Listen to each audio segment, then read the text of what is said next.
Hey everyone, tonight we're going to be debating the flat Earth, and to get us kicked off, we have Mark Reid arguing for the globe Earth tonight. So, Mark Reid, if you want to kick it off, we'll get right to it. Yeah, hi, my name's Mark Reid. I'm taking the negative position on is the Earth flat. I'll just share my screen so I can sort of get my presentation up. Thank you so much, Ryan. Just bear with me here. Just tell me when it's up and running, mate. Yeah, you should be good now. Okay, fantastic. So flat Earth. Now, we've only got 10 minutes, so I'll go through this fairly quickly. So I do apologize if sort of I'm leaving anyone behind. I'm sure Austin can keep up. So first off, you may have seen this before. It's a question that I've asked Austin in our 2v2 debate, which he never gave a good answer for. And I really want to sort of touch on this again, the circumpolar stars. So basically, for those who don't know, the circumpolar stars are those which rotate around the poles or the center of the globe model. Basically they go anti-clockwise direction in the northern hemisphere. In the southern hemisphere, however, they go in a clockwise direction.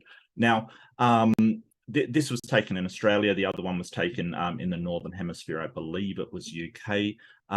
So notice that there's no central star in the south, and it's a lot closer to the horizon because it's a lot further south in latitude. Now, let's have a look. This is what it looks like comparatively side by side. Counterclockwise in the northern hemisphere, straight in the equator, and south they go clockwise. Now, what's interesting about this, and this is a photo from Alaska, notice how they're much higher in the sky at a more northern latitude. This is because as you go towards the poles, they get higher and higher and higher until this is at Antarctica. That's a LiDAR. They are perfectly above the poles. So this is taken at the South Pole. This doesn't work on a flat plane as there is no real South Pole. And what's interesting about it, this is how it works on a globe. Basically, you're looking either south or north on the globe. The stars, which are, let me get my marker, these round here, they never set. Whoops. They never set, and these are the south ones, never set. This is a model of how it works, and I'll just let this run for 1 second. So they're going counterclockwise in the north.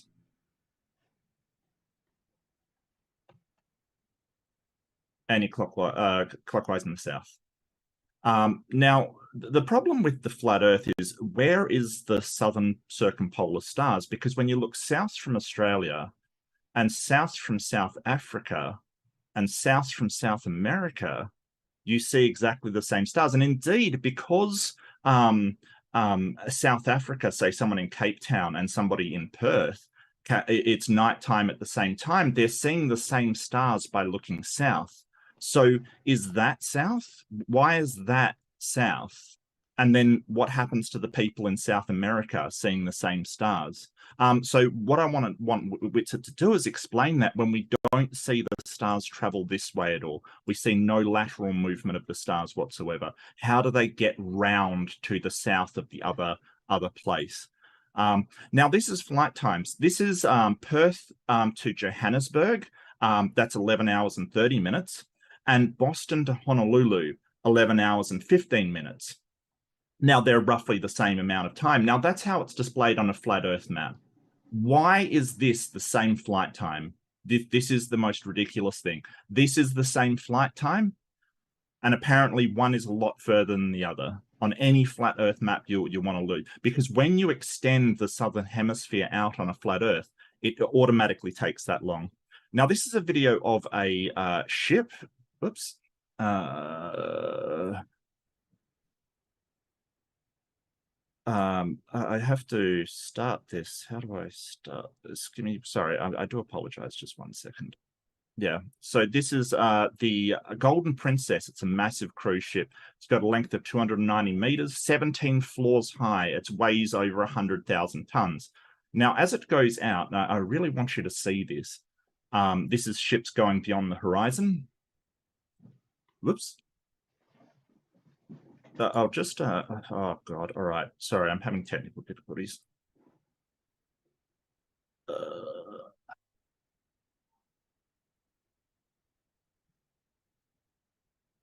So keep an eye on those lower decks as it goes out further and further and further.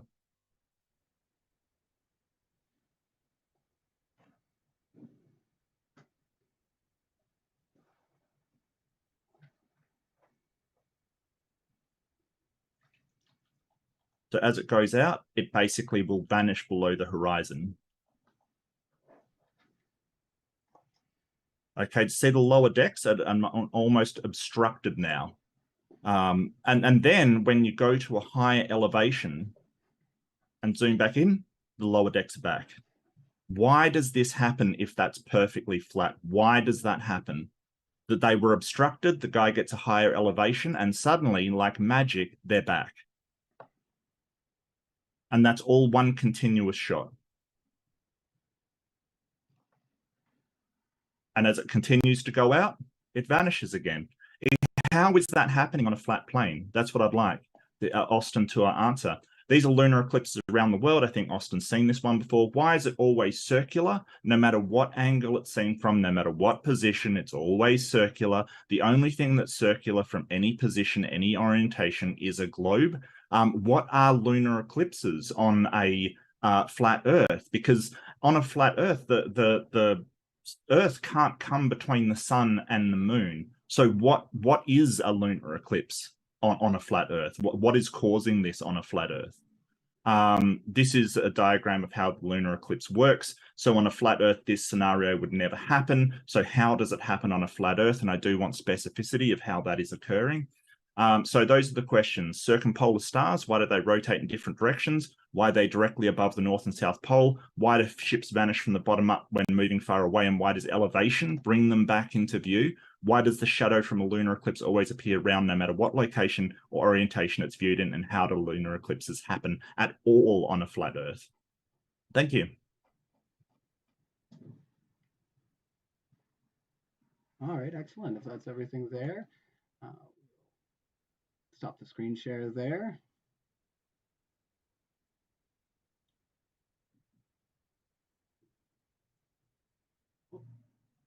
Are you able to stop the screen share? Let me just Yeah, probably. Why isn't it?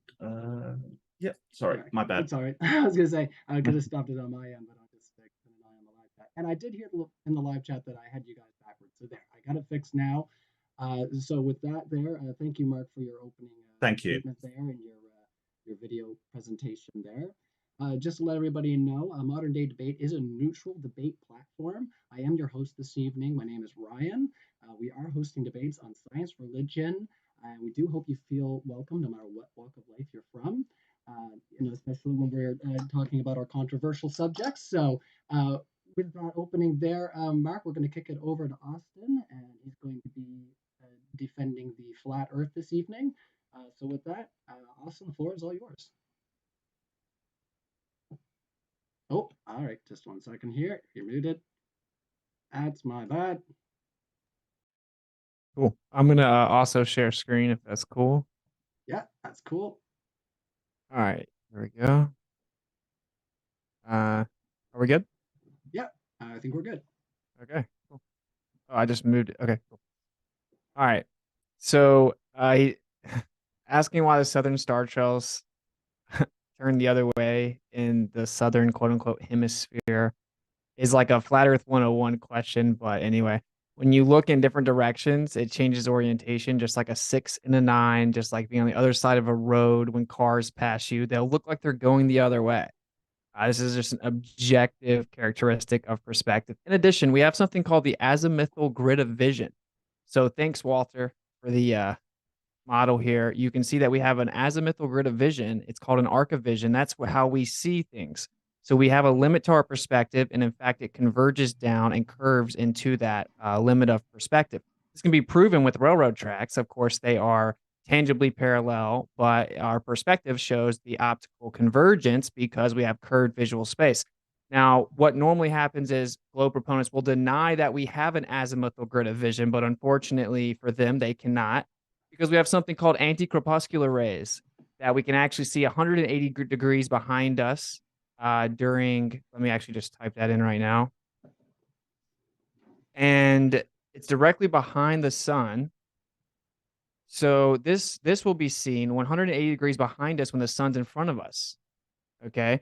So the globe Earth's explanation for this is that we have a circular limit of view and there's an optical bending of light causing the illusion that these parallel rays are actually behind us. bending up. So the globe Earth requires an azimuthal grid of vision to explain anti-crepuscular rays. Well, that's convenient because once you have the acknowledgement of the azimuthal grid of vision, as you can see here, it explains everything on the plane, literally all observations. So right here, like he's explaining, we're in the south. Well, you see how it looks when you see the motion of the stars in the south. You see right here, I don't know if you can see my cursor, but it shows you the optical convergence around a singular point right here. Now, he pointed out that it's higher in the north and the south. In fact, it should be symmetrical on the globe. That's actually a debunk of the globe, but it makes perfect sense on a flat Earth because as you go further out, that's where it drops down. So this is an azimuthal grid of vision. Of course, he pretended that you could see the stars from each continent as if you could see them at the same time. Well, it's nighttime at different times for those places, and they don't see the stars at the same location or angle in their sky. So it's just a blatant straw man. This also explains the optical appearance of eclipses, equinoxes, the direction the sun and moon rise, and what direction those stars are observed in the south. All of it is perfectly explained irrefutably with the azimuthal grid of vision, which is provable. Another thing that Mark likes to bring up is Lake Pontchartrain. Now, here's an actual picture of Lake Pontchartrain, one of the longest bridges in the United States, the longest bridge in the United States, I believe. I've driven on it, incredibly flat, basically in the water. I drove all across the whole thing multiple times. And then they show this picture and claim that it's curving, and this proves the curvature of the Earth. Now, of course, hilariously, if this proved the curvature of the Earth would have to be like 1/5 of the size they claim the Earth is. And this is the actual picture of it. But they claim that this, looking through the atmosphere, having optical compression, proves the Earth's a ball, but it would actually prove the Earth is a ball with like really way less radius than 1/5 of the claimed radius of the globe. Never get a rebuttal to the fact that if this shows Earth curvature, then the Earth has to be way smaller. It's always ignored. He brought up boats disappearing and how you can go higher and see the boat, and that should be impossible. Here is, of course, time lapse of horizon. You can see the horizon goes up and down due to something called refraction, atmospheric conditions. And of course, if you go higher on a flat Earth, well, you're going higher above the ground. You're going to have a horizon on the flat Earth, despite some people claiming you wouldn't for whatever reason, because you have both the sky and the ground. And you would never see either all the sky or all the ground. So you would have to have the location where it appears that the sky meets the ground, which is the definition of the horizon. We can see right here, this is not Earth curvature because the Earth is not breathing in and out. This is not a physical, tangible, geometric horizon. This is an optical appearance of what is called a horizon, an apparent horizon. That's what horizons are. The Earth is not doing yoga, stretching, breathing in and out right here. It's just optics. As I go higher into a less dense corridor of vision so that I'm not being obstructed or occluded by the atmosphere anymore so I can begin to see the boat again, and I'm higher above what causes the optical convergence of the ground. Now, for a flat Earth evidence that will be almost assuredly ignored, there's something called ground wave radio transmission, ground wave propagation. So you have sky wave propagation and ground wave propagation. So they say that skywave propagation bounces off the ionosphere and comes back down to the Earth because Marconi shot at 2,200 miles and the curvature of the Earth predicted to be blocked at 200 miles. He shot at 2,200 miles, first time success perfectly. All his attractors said he couldn't do it. It'd get blocked at 200 miles. So that's when they quote unquote discovered the ionosphere, was because they needed it, or the globe Earth was immediately refuted because he used horizontal line of sight propagation over the Earth, over bodies of water, 2,200 miles successfully. After that, he actually shot one 10,000 miles. We do that frequently nowadays. So they say the skywave propagations bounce off the ionosphere. Unfortunately for them, they cannot claim that for ground wave propagation. They claim that that cannot bounce off the ionosphere. Well, here's a military document showing that they actually shoot ground wave high frequency propagation on the Earth.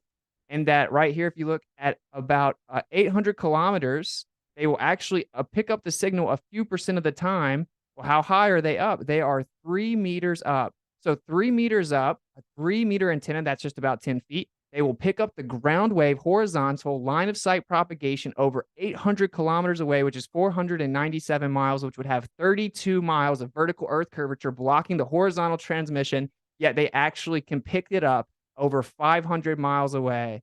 This completely debunks the globe. There is no explanation. So there you go. Hopefully someone will actually address why we have ground wave propagation. They won't bring up the ionosphere because I just explained why they cannot. And they'll try to explain to me how radio transmission can horizontally go through 32 miles of vertical Earth curvature and just go through the Earth and be received 800 kilometers away. I think that's, and he asked about eclipses. Like, yeah, like I said, the azimuthal grid of vision explains the location. We use the Sero cycle for many years now to even know how they work. And the base foundation of prediction for NASA is the Sero cycle. They also use an ECEF, an Earth-centered, Earth-fixed coordinate system, to actually even figure out when the eclipses will happen or where they will happen. And let me close with this. There seems to be this misnomer that if someone can come up with any question they think that can't be explained on flat Earth, or someone doesn't know the answer to, that automatically flat Earth becomes wrong and globe Earth becomes true. Well, if that's the case, then if I can ask any question the globe can't explain, then globe Earth is no longer true and flat Earth becomes true. That's a very illogical way to go about it. Can you explain how the magnetic field of the globe is not symmetrical? What sustains the magnetic field of the globe? Can you explain how the core is going slower than the outside of the Earth's surface? Like, I can ask 500 questions that the globe admittedly has no answer to. That isn't how logic works. If you ask a question about the sky that you think we can't come up with an answer, that doesn't somehow prove your fantastical disproved claim. So that's my conclusion. Hopefully someone can explain how horizontal wave propagation over a globe Earth could possibly exist. And thank you.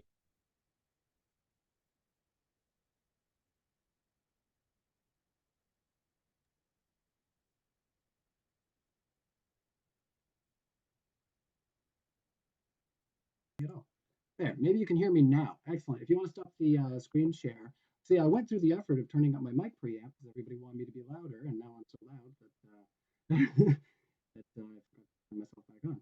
So if you want to stop screen sharing there, we'll move into our cross-examination. Oh, I'm sorry. I'm sorry, bro. Yeah, it's okay. Oh, I thought that was a rebuttal period that I didn't get. That wasn't really an introduction. That's all right. So a little bit of housekeeping here. That's okay. Kind of dishonest. It's fine. It's fine. So yeah, all these debates that you're seeing here on the channel, they are uploaded to podcast forum within 24 hours of live stream. And also, we do have a Q&A that's going to be happening at the end. So if you want to ask any of our speakers a question, just remember to remain respectful and to attack the argument and not the person on screen. So with that, we'll kick it over to Mark here to ask Austin some questions in our Sure. examination. Yep. Austin, could you provide the deviance of the azimuthal grid of vision that shows that you can see the circumpolar southern stars from Perth and from, say, Cape Town, where a friend of mine lives? Can I show you? Can I provide the what? The declination? The variation in angle for the azimuthal field of vision. Because, I mean, the angles that you're showing there would not reach from one to the other. What? Wait, what? Is based on each Well, could observer. you provide your calculations and angles for the azimuthal field of vision between South Africa and Australia? You want me to drop it in the chat? You want me to drop the model in the chat? You can just read it out if you want. No. I'll drop the model in the chat. So you can't answer that. You can't answer. Okay. Well, let's move on then, because you can't answer that. You said that there's wait. No. I mean, no, wait. Are you denying azimuthal grid of vision?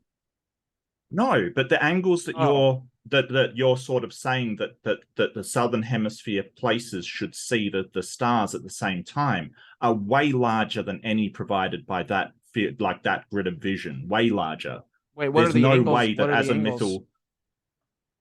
The angles. You just said that you knew the angles were way larger. So what are they? Yeah. So the angles are easily above 60 degrees or so. Hmm. The azimuthal grid of vision. Do you know what that is? Yes. What is it? It's the way that the appearance of the angle that we're seeing something varies depending on the perspective that we're seeing it in. And you agree it's a real thing? Yeah, but you can't just say azimuthal field of vision and expect that to hand wave magically explain everything. You've got to show with calculations how the azimuthal grid of vision actually gives you that deviation that you're expecting. Because just saying azimuthal field of vision would mean like me saying, well, nuclear decay of atoms. It doesn't mean anything without you actually backing it up with some substance. Right. That's why I said, thanks, Walter. Every single calculation, every position, every angle of the stars are built into the model, into the azimuthal grid. Okay. Every single position. So that model shows definitively that azimuthal field of vision will cover both Australia and Africa, South Africa. Yeah, because they see the stars in different places in the sky, and they don't see them at all three places at the same time. I'm sorry, they're different places in the sky. What? They're different places in the sky. You didn't know that? So they're seeing two different sets of circumpolar stars. Is that No, right? that's a straw man fallacy. Do you Well, think then they if they're seeing different stars in different places, what are you talking why about? who said different stars? You said they were in different places. Yeah, do you think they're at the exact same angle of observation from each location? No. Okay, so they're in different places in the sky. Yes, but that would mean that the Right. azimuthal field of vision would have to deviate by about 60 to 90 degrees. How does that happen? Where are your calculations for that? I'll drop you the entire model. Have you ever looked at Walter Okay, Bislin's model? Okay. I Yeah. can look at it, but from what you showed on the screen, that model didn't cover Australia and South Africa at the same time. Well, someone can't see stars from those two places at the same time. Only one observer can make an observation at one time. No, So no, that grid is it's showing night. each individual observer. You know that South Africa and Australia can both be nighttime at the same time. I can call up somebody in Cape Town, a buddy in Cape Town, and we can see the circumpolar stars at the same time. And it's weird that you Yeah. said, oh, they have different times for different places, because, yeah, that's how our system works. You realize that we're in different times, right, Austin? But we're talking to one I had to another. tell you that. You seem to think that there was nighttime at all three positions because you looked at a I didn't 2015. say all You're three. I interrupting said it. every time I talk, Mark. Well, You you're just misrepresenting me. get a little impulse control, man. So like, okay, you brought up the three positions as if they could see them at the same time. That's a 2015 easily debunked anti-flat earth meme. But that's the only reason I pointed out it's nighttime, different times for those people. That's how the earth works. And the point that I made about them, it's not whether or not they can see the stars. Sure, two of those people can see the stars around the same time because it begins to get dark at one of the places at the same time. Sure. Hmm? But they see the stars in different positions in the sky. The azimuthal grid represents each observer looking in the southern direction, seeing the stars. And when you map it out, it all matches perfectly with that azimuthal grid. Okay, so that's hilarious because you misrepresented me. I never said all three at the same time, so you're just lying about that. I said I specifically kept saying Australia and Cape Town because both of them you can be nighttime at the same time. One is early morning, one is late night, or early night. Sorry, one is early morning.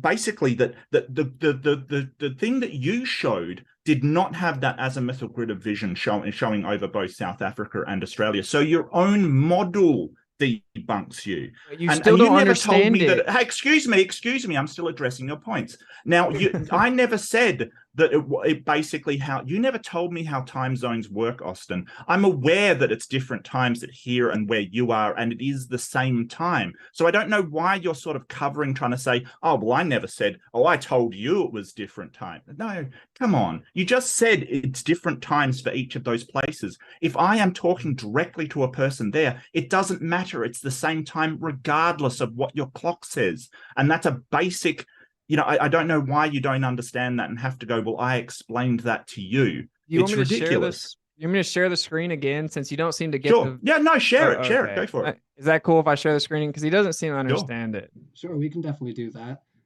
Just give me 1 second Alright. here. Once again, I've changed my mic, so let me know if my audio is coming through now. Yeah. All right. So everybody, just let me get your screen share up there. And there, you guys are welcome to go through that as you please. Just let me know when you're ready to stop sharing. Okay, cool. Mark, you see how this is one single Uh-huh. observer. This would be another observer. This would be another Go observer. around to Australia.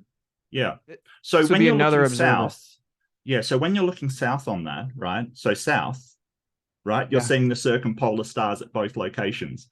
So you're trying to say that, hey, if Australia looks west and Cape Town, say, looks east, you see the same stars. Yeah, that's true. But they're looking south. So how does that work? It Do you doesn't not cover see both. the model, Mark? I Do see you not the understand model. the model? I see the model. Like I don't, the azimuthal field of vision has, look at the angle that field of vision is going into. It's almost a what, 270-degree angle that is apparently perspective is changing. you have to demonstrate that it will actually do that with calculations. You can't just say, hey, here's a model where our vision flips round 270 degrees in order to make my flat earth dream a reality. Okay, Like, you don't get it. provide some calculations that it does actually do this. It's the same exact visual curved space for both observers. You see, if you look to the left from here, you have the same curve as if you look to the right from here. It's the same degree of visual curved space. If You don't that seem was to the understand it. case, I'll send if you. that was the I'll case, send you the excuse me, model. if that was the case, then I should be able to see the stars in the northern hemisphere, including Polaris, and I don't. Why is that, Austin? Oh, so now that you've been debunked, No, I'm no, gonna stop put screen it back share. round to Australia. Look, that one you can see the stars in the northern. Oh yeah, okay, get rid of it real quick. Oh, no, You can okay. see Now the I have to stars in reshare the. it because you're just gaslighting. Like somehow you've shown you don't even understand it. We can reshare if you'd like. I guess Yeah, so. Since reshare, he wants to act like I please. Yeah, ran. no, reshare. No, go for it. Okay, no problem. So you can see with this, the 270-degree angle that these are bending in, you can see the stars in the higher portions of the northern hemisphere. But in Australia, in the southern hemisphere, I can't see those stars, right? Those stars I will never be able to see. And if this model was true, I should be able to see the circumpolar stars in the northern hemisphere too, which I will never see from the position I am in the southern hemisphere. This model doesn't work. This is awesome. Yeah, well, explain that. I'm going why to. Can This is hilarious. Yeah, go for it. Okay, so just so you understand, this is using stellarium data.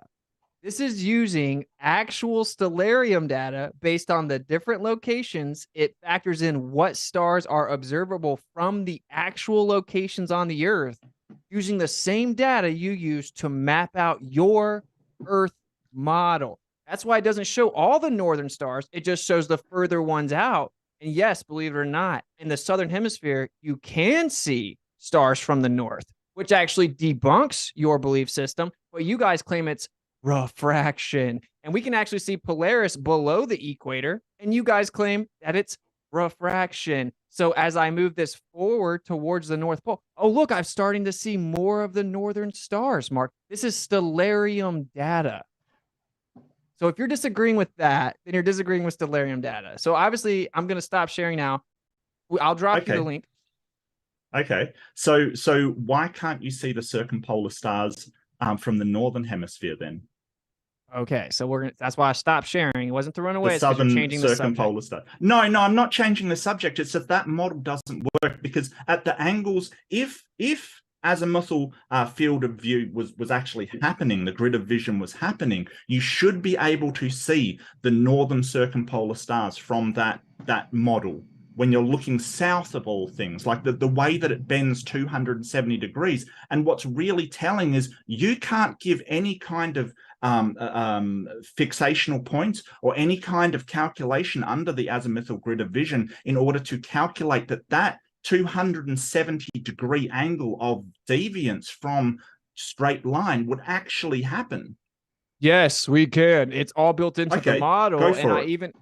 I even explained to you that within your own model, we have 180-degree anti-crepuscular rays that your model has to explain. So if the sun goes under the horizon of the Earth, and as it's going under the horizon, I see anti-crepuscular rays 180 degrees the other way. How does that work on the globe, Mark? Well, we don't see anti-crepuscular waves coming in the other direction. So that's why, because it's not a 270-degree field of view. It's not. What it is you're seeing the rays come. Where does the rays come from? They come from all over, and at times we see them from 180 when you put the sun behind you and the rays are coming up, where are the rays? Are they coming from in front of you? You see how you just didn't ask the question? Now you're asking me questions. So on your model, the sun goes below the horizon. Okay. And if I'm looking at the sun go below the horizon because it looks like it's moving, but it's not, and we're falling backwards and it makes the sun look like it's moving, and then it goes behind the curve of the Earth, like you believe, then why do I see the anti-crepuscular rays directly behind me? That's the question. You don't. We do. So you're just saying, nuh-uh? No, it's just you see them coming from under, like where the sun has gone behind the horizon.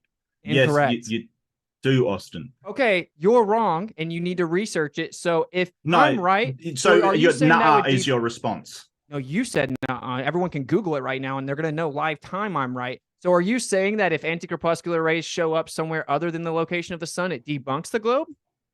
No, I did not say that. I And did how not would it say work on that. a globe? What I'm saying is that when the sun goes behind the horizon, you do not see the rays originating from the other direction, Austin. It gets Now, dark over there. you thought you were slick by saying originating, but we see anticorpuscular rays without seeing the originating source. We see the rays that appear to diverge from a singular point, all in the sky, different places, and sometimes we see them directly 180 degrees. How would that work on the globe? That is so dishonest, because what we are talking about is the location of the star, which is the origin point of the light. So when you're saying anticorpuscular rays, we can see them behind you. You are saying, in trying to be analogous with those stars, that they are originating from behind you, which they don't. You are basically making a false analogy and trying to say because rays travel and diffuse all over the place as anticorpuscular rays, that they originate from where the light is. No, like they lifetime don't, Googling Austin. it or something? You're like lifetime Is Googling this it.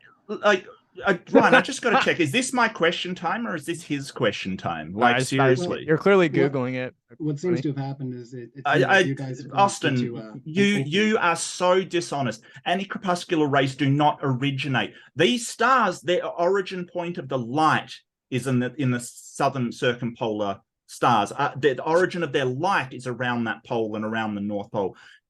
You are absolutely not giving any information about it and hand waving it away with anticorpuscular rays. No, the two things are not even similar. You're making excuses. Well, if you would have been able to articulate a coherent answer in response to the question, then it would have connected, but Provide you your didn't. calculations. You Provide your calculations. Provide your I dropped calculations. the Do it model now. in the chat. I'm pretty sure. Let me double check. Okay, Well, here's the model why in the don't you know chat. this? I thought you were an expert on Here's the this, model in the Austin. I chat. thought you were an expert. I don't know the numbers off the top of my head, and it changes for every. It's obviously not. stellarium data. Okay, but the point is that if you could answer the question, you'd understand the relevance, which is that even on the globe Earth model, right, in order to explain things like anticorpuscular rays, we have to invoke a circular limit of vision that causes the optical illusion of anticorpuscular rays. Now, if we have an azimuthal grid of vision that causes the illusion of anticorpuscular rays, even for the globe Earth to be able to explain them, then you cannot hand wave, dismiss, and deny azimuthal grid of vision. Now, you didn't, but what you don't seem to realize is if you accept that, which you have to, then we have an azimuthal grid of vision on a plane Earth as well. And now it explains all celestial phenomena, including the equinox, the direction of the sun and the moon rise and set, and all the positions of the stars and the southern star trails. It explains all of it. Okay. No, it doesn't, because you can't even create you can't even give any kind of calculations or any kind of evidence that this would actually happen, that you would look one direction, you would look south. And this is, ladies and gentlemen, this is what Austin is saying, that you look south, your vision goes 270 degrees behind you, and you see stars from a different direction while you're looking in one direction. I mean, how gullible does Austin think you are? Like, this is ridiculous. And then he's trying to say, oh, but if you look that way, you'll see the stars up there, but you won't see the specific stars that you're not supposed to see. And the way that this is bending things is just incredible. He's got no evidence for this at all. It's all just claims and doing a model which is as bent and crooked as he is. And this is what's so funny. That's called ad hominems, because you didn't make a substantive argument, but you can't. It's okay. But Yeah, you you've said been that I doing it was all the lying. time. You said I was lying by So what we can claiming. do here is where we've gotten into a bit of open discussion, but it's been mainly Mark seeming to ask you questions about your model. We can shift gears here, and we'll let Austin kind of take the reins and ask the questions about your opening arguments there. And you're more than Go for welcome it. to share your screen again and whatever graphs you might want Okay, to sure. specifically address. That's fine by me. All right, I gotta address this stuff. So like it's not me lying or thinking people are gullible to say that the light can be perceived to be optically bending due to vision in curved space, because even on the globe Earth, if the sun is going down away from me straight ahead, but I can see anti-corpuscular rays behind me, then that means you have to invoke the same thing. I've said that 5 times. So It would be seeing the sun the only behind person you. pretending the audience is gullible is if you convincingly enough gaslight the other person, somehow your point becomes true. Okay, so we can shift to it would whatever be new seeing topic. the sun behind you. If you're basically arguing that you look one direction and see the sun behind you when it's setting over the other side, it's ridiculous. Never said that. Well, that's what you're implying. All right, so Okay, let's you'll try to get there. move into some focus questions here. So, Austin, if you could ask him a question about his model there, Sure. and then we'll give him up to a minute to explain what he feels about your question there. Okay. Cool. So if we have a 3-meter tall antenna, so roughly 10 feet, and I shoot a horizontal line of sight, high frequency, ground wave propagation, radio That's not transmission. about my opening, Ryan. That's not about my opening at all. Well, if it is his chance. If he just wants to ask random questions about radio waves, I can. So, all right. Well, we'll see. Go on, Austin. Ask a If question. it can come full circle, that's fine. Sure. As long as it is relating to what was part of Mark's Okay, opening. sure. Oh yeah, in Mark's opening, he claimed the Earth was a globe, and what that means is that the Earth is curving. And so I'm asking how that's the case if I have a 10-foot tall antenna and I shoot a radio transmission 500 miles that can't bounce off the ionosphere, and it's a horizontal line of sight. There should be 30 miles of Earth curvature blocking the horizontal transmission. How am I able to receive it from 500 miles away? Yes, so it's because of long wave radiation. Do you know how long wave radiation works? Well, I know you just Googled it, so please enlighten me. I didn't just Google it. I was just checking on something. Yes, I want to make sure I'm giving the right information, unlike you, Austin. So that's called a ad hominem. You might recognize that, Austin. So basically, long wave radiation diffuses as it goes. So it broadens as it goes, basically. This is how long wave radiation works. And if you knew anything about radio transmission, you would know this. So as it travels, it broadens and therefore can hit a much larger spectrum than shortwave radiation, which is very tight bandwidth. Do you understand?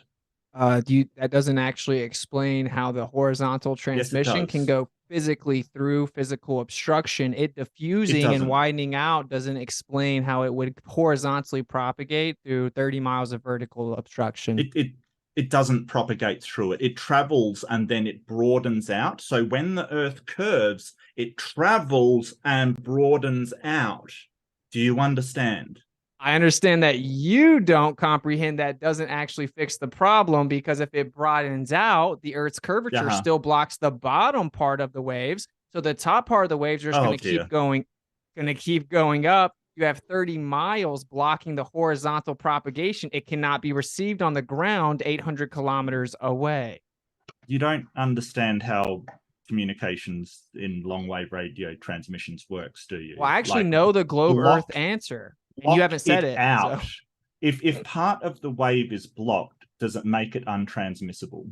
It makes it unreceivable from 800 kilometers away on the ground. Yeah, I know the globe Earth answer, and that is not it. That is not it. Yeah, it doesn't. It doesn't actually make it untransmissible, Austin. I didn't say that. It doesn't. I didn't say that. You just said that if it's partially blocked, it makes it untrans. Isn't that what you just said? No. Oh, really? Oh, just everybody misheard for some reason. No, just you. No. Oh, really? You want me to repeat what I said? I said, if it's partially blocked, is it untransmissible? And you said yes. Wrong. Is that okay? So what did you say? I'll say it word for word. I said it's not receivable on the ground from 800 kilometers away. Yes, it is. That's how wave propagation works. Really? You want me to tell you how the globe Earth's official answer is? No, not really. I don't care. Oh, you don't even Like want to know. I Austin, thought you didn't want to you mislead just want to people. straw man. That's all you're trying to do. You're just straw manning is what you're doing. Okay, the That's all you're globe doing. Now, do you claims have a question, or are you just going to sit there and rant some more? you didn't answer the Do you have a question. This question? debunks the I globe. answered the question. I answered the question. You just don't like the answer. What is your next question? Wait, how does dispersal explain it if there's 30 miles of Earth curvature blocking the horizontal propagation? If it That's what disperses long-wave out, radiation does. Just to Long-wave interrupt here, I'm radiation, so sorry, like gentlemen. seriously. Mark, if we could just let him ask his question there, and once he's finished asking, if we could give Mark up to a minute to answer, that would be good. Just without any interruptions. If you could ask your question there, Austin, and then we'll let you answer it in full there, Mark. Okay? sure. Yep. So if it's dispersing out, right? Like the idea is that it's widening. Now, all radio wave propagation works like that. It all widens.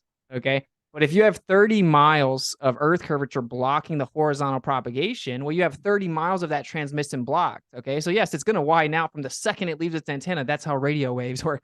But you have 30 miles that's going to obstruct the radio transmission. So, if I come over here on the other side of that 30 vertical miles, right? There's going to be 30 miles that is this have a been question or is this a statement? Because he's not asking a question. Well, You're just trying to censor me, fine for basically. him to set up an example here, right quick. As long as you do end the question there, Austin. Yeah, yeah, of course. That's what I'm saying. So, okay, so it would still be blocking 30 miles of it. You would be on the other side of this 30 vertical miles of obstruction. So, how would it dispersing and widening somehow answer how on the ground we can receive the radio transmission 800 kilometers away? So for a start, it's not on the ground, it's a tower, and you gave the example of a tower yourself, so it does have some elevation. As it travels, it disperses, and you acknowledge this, so the curvature is not a problem. There is no problem with that, and that's how ground wave radiation works, radio waves work. The whole idea that this is a problem, really the problem is for flat Earth, because there is a limit to ground wave transmission, as though there isn't really one for, well, there is one for bouncing it off the ionosphere, but that is a much larger distance. So why, the question you should be asking yourself is, why does it end at all? Why is our distance ending at all? If this is just a flat plane with nothing in the way, and we know the attenuation rates, and we know how far it takes for radio waves to drop off, why does it end at all? And Witsit doesn't want to address this, but it's just because of how long wave radiation works in its dispersal that the Earth's curvature is not a problem for it, because it does take that into account. And, Boston wants to hand wave it away and, get caught up on this, but that's essentially how it works. Okay. Right, so basically, oh, go ahead. Yeah. I was going to say, if you want to ask another question there. Well, I just want to kind of address that.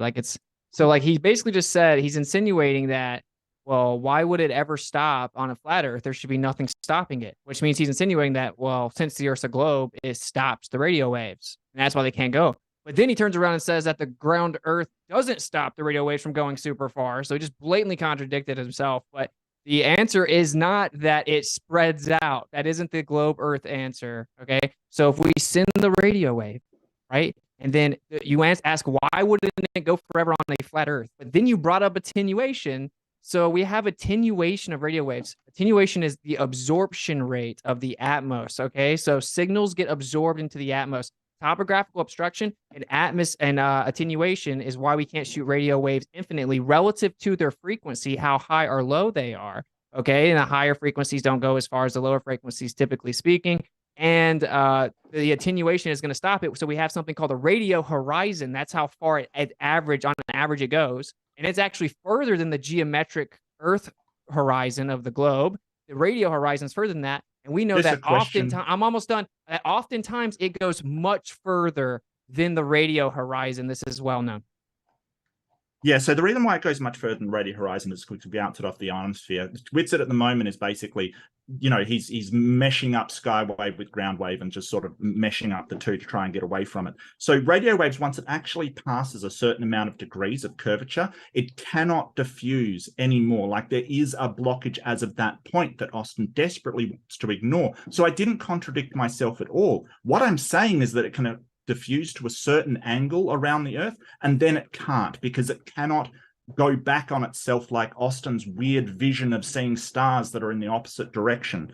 Yeah, attenuation is a thing, but there's nothing under the calculations of attenuation. And maybe you can give those calculations, attenuation calculations that are very well established in decibels, yes, that shows that it would pass, like it would attenuate before hitting, like, 8,000, I think it was 8,000 miles you said was ground wave. Maybe you could give those calculations in decibels.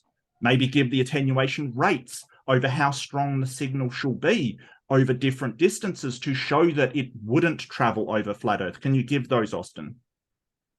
Radio wave attenuation. You think I have the equation memorized on the top of my head as you frantically Google to respond to everything I say off the top of my head? No, I don't know the radio wave attenuation.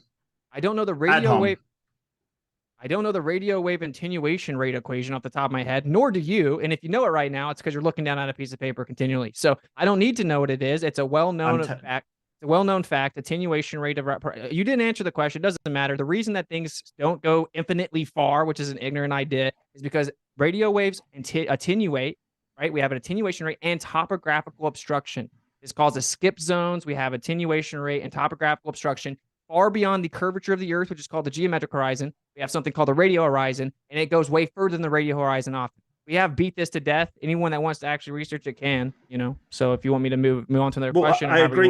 We beat it to death. I agree with that. We beat it to death. You didn't answer. It's okay. I never said infinitely far. That is a straw man, Austin. I never said infinitely far. And in fact, I was the one that brought up attenuation. So that's just a straw man. Why does it stop at all? The reason why I'm looking at a piece of paper is because I'm taking notes. Maybe you should as well. Don't know, because you keep misunderstanding and misrepresenting what I'm saying. So maybe you should be a bit more accurate and clarifying what is the opponent's actually saying. But I do agree that we've beaten this to death. So maybe you can explain the boat going over the horizon. Maybe you can explain that one.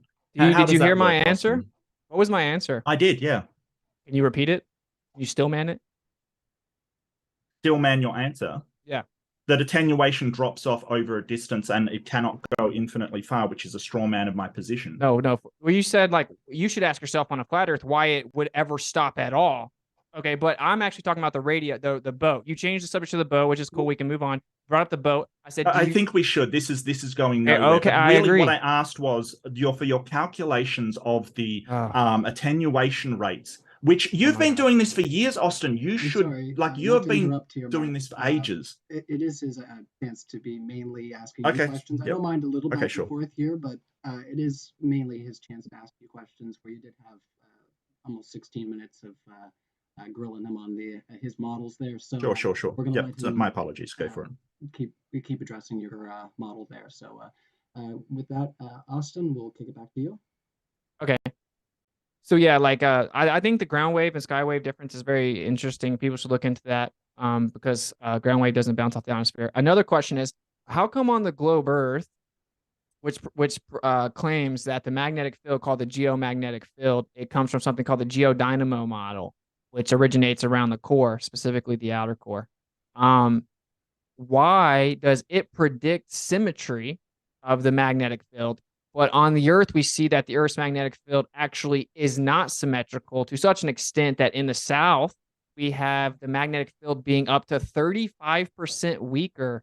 So how does that work if on a sphere it should be entirely symmetrical? Yeah, so this is sort of just basically changing the topic. Topic is flat Earth. Do you think you could stick to the topic, please? This is sort of electrodynamics on a globe Earth, which... I mean, kudos for coming up with a random, vague and sort of not associated with the topic at all. But do you think you could stick to the topic? Well, I was asking about your model. That is the topic. Is it the Earth a globe or is it flat? What, dynamo model? Yeah, that's the globe Earth model. Yeah. So I'm aware that it's dynamo model. It's a iron core, and that is the best available model at the time for how it works. I know that there's fluctuations within the magnetosphere of the Earth, and that will lead to reversal upon occasion. But you've brought up some random topic, not even to do with flat Earth. So could you stick to flat Earth? Well, this does have to do with the flat No. Stick to flat Earth. Stick to flat Earth. Go. What's your question about flat Earth? I'm just going to interject here. We are getting near to the end of what we would have for cross-examination. we are good to maybe just wrap up this one last question here, where it is a question related to the globe model, and then we'll move into the Q&A here. So we're going to try to, if we can, focus on the model that you presented in your opening versus what he's presented, and let him ask his last question there, if that's okay. I'm sorry if I feel like I'm picking on you there, Mark. Yeah, we just had a long time of No, it's just like the model for the dynamo model is the prevalent model among physicists at the moment. Now, I'm not a physicist, right? So this is what Austin does. He brings up topics that are so niche that you don't know how they work, kind of thing. Now, I'm aware that there is a solid iron core surrounded by a magma that creates, by the spinning of the rotation of the Earth, it creates a dynamo effect. Now, scientists are unsure of exactly how this works, because scientists, unlike Austin, don't just grab a name, call it something, and call it a day. They actually have to have calculations about what they're doing. So it's a tentative model based upon our understanding of what's beneath the surface of the Earth. And perhaps Austin can show me his calculations of what is causing this on a flat Earth. Maybe he can share with us all of the calculations and all of the equations that he is doing to show that the electric field of the Earth is being produced by something else. Can you show that, Austin? This is what's called a reversal of the burden of proof fallacy. So I am simply critiquing the positive claim that the Earth is a sphere that has a core. He said that it's iron, nickel, that creates the magnetic field. It is not. It is actually not the core that creates the magnetic field. It's the outer core, because the core didn't work because of something called the Curie point, and those metals lose their magnetic capabilities at a certain temperature. The core has to be hotter than that temperature, so they moved it to the outer core. I was bringing it up because we can compare the plane Earth to the globe Earth very efficiently with this specific topic, because on a flat Earth, you would have the center of the magnetic field in the North Pole region. And then as you move out towards the south, it would be expected that the magnetic field would get weaker, because then you would get to the edge, right? And then you would get back to where the magnetic field should get stronger. And of course, we perceive the top half of the toroid live on the block domain wall, or the inertial plane in the middle, and then the bottom half would be underneath us. So the data matches a plane Earth significantly better than the dynamo model, which admittedly can't explain what sustains it, can't explain why it's not symmetrical, can't explain what the core is made of, can't explain exactly what why the convection currents would be considered perfect when they cannot be, cannot explain why it's a 50,000 or 50,000 times difference with the strength of the magnetic field between the core and the surface, can't explain the variance, can't explain the reversal periods, all kinds of stuff. It's crazy. Their magnetic field model doesn't work at all. And for me to question Can you give me model, the calculations on your model, please, for the magnetic field? Can you give me the calculations and equations for it, please? Just drop them in sure, chat. I could Just drop them in probably chat. make one, yeah, but I'm just Well, you're pointing out making all kinds of claims. Give me a link or something to them. I would have to make the model myself, but you're relying on everyone else. So you don't have a model at all for this. You're criticizing the model that we have when all of the equations have been done. But you don't have a model at all. You don't have any calculations at all. You don't have any equations at all. You have nothing, absolutely nothing but a name for your model. And you somehow think that your model represents what's happening better than the model that the scientists have come up to with all of the equations and mathematical calculations, all of the parameters inputted. And all you're doing is saying a name and saying, oh, my model fits better. Yeah, if there's nothing to your model, if your model is empty and baseless and has nothing behind it, it will fit anything, Austin. And this is the tricks you play. You sort of say, hey, our model fits better. Yeah, because there's nothing in the model. An empty slate, you can write on anything. That's your trick. That's what you do. Give me the equations. Give me your predictions. Give me how your model shows mathematically how these anomalies and these things that you were saying are such a massive problem actually fit your model, and your model can't be anything goes. Okay, very easily done. We have bobwins.com, for example, which takes the magnetic flux data, the actual readings from all over the Earth, the true verifiable magnetic flux data, puts it on an azimuthal projection on a plane, and you can actually see it mapped out. You can see the prediction matches perfectly with what we see on the plane. You can then change it to the globe, and it doesn't work. And the point is, not equations. The point not is, equations, not mathematical equations. They're literally built upon all the mathematical data that is obtained from the magnetic flux readings, the magnetic variance and flux readings of the magnetic field on the Earth. Yeah, That's how. Yeah, if you make up magic, anything will work. No, it's magic. It's magic, ladies and gentlemen. It's magic. Yeah. So what causes it? If I was so wrong, you probably wouldn't. No. Don't run away from the question. What causes it? What causes that the magnetic field? Yeah. So, yeah. Well, you would have to understand what magnetism is, which I can assure you don't, and this would be an entire another conversation. Okay, I'll answer you. And listen. I'll answer you. Sure. It'll be over your head, and then you'll say it's word salad. Okay.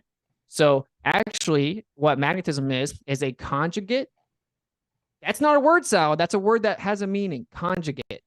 Geometric expression of centrifugal divergence and centripetal convergence.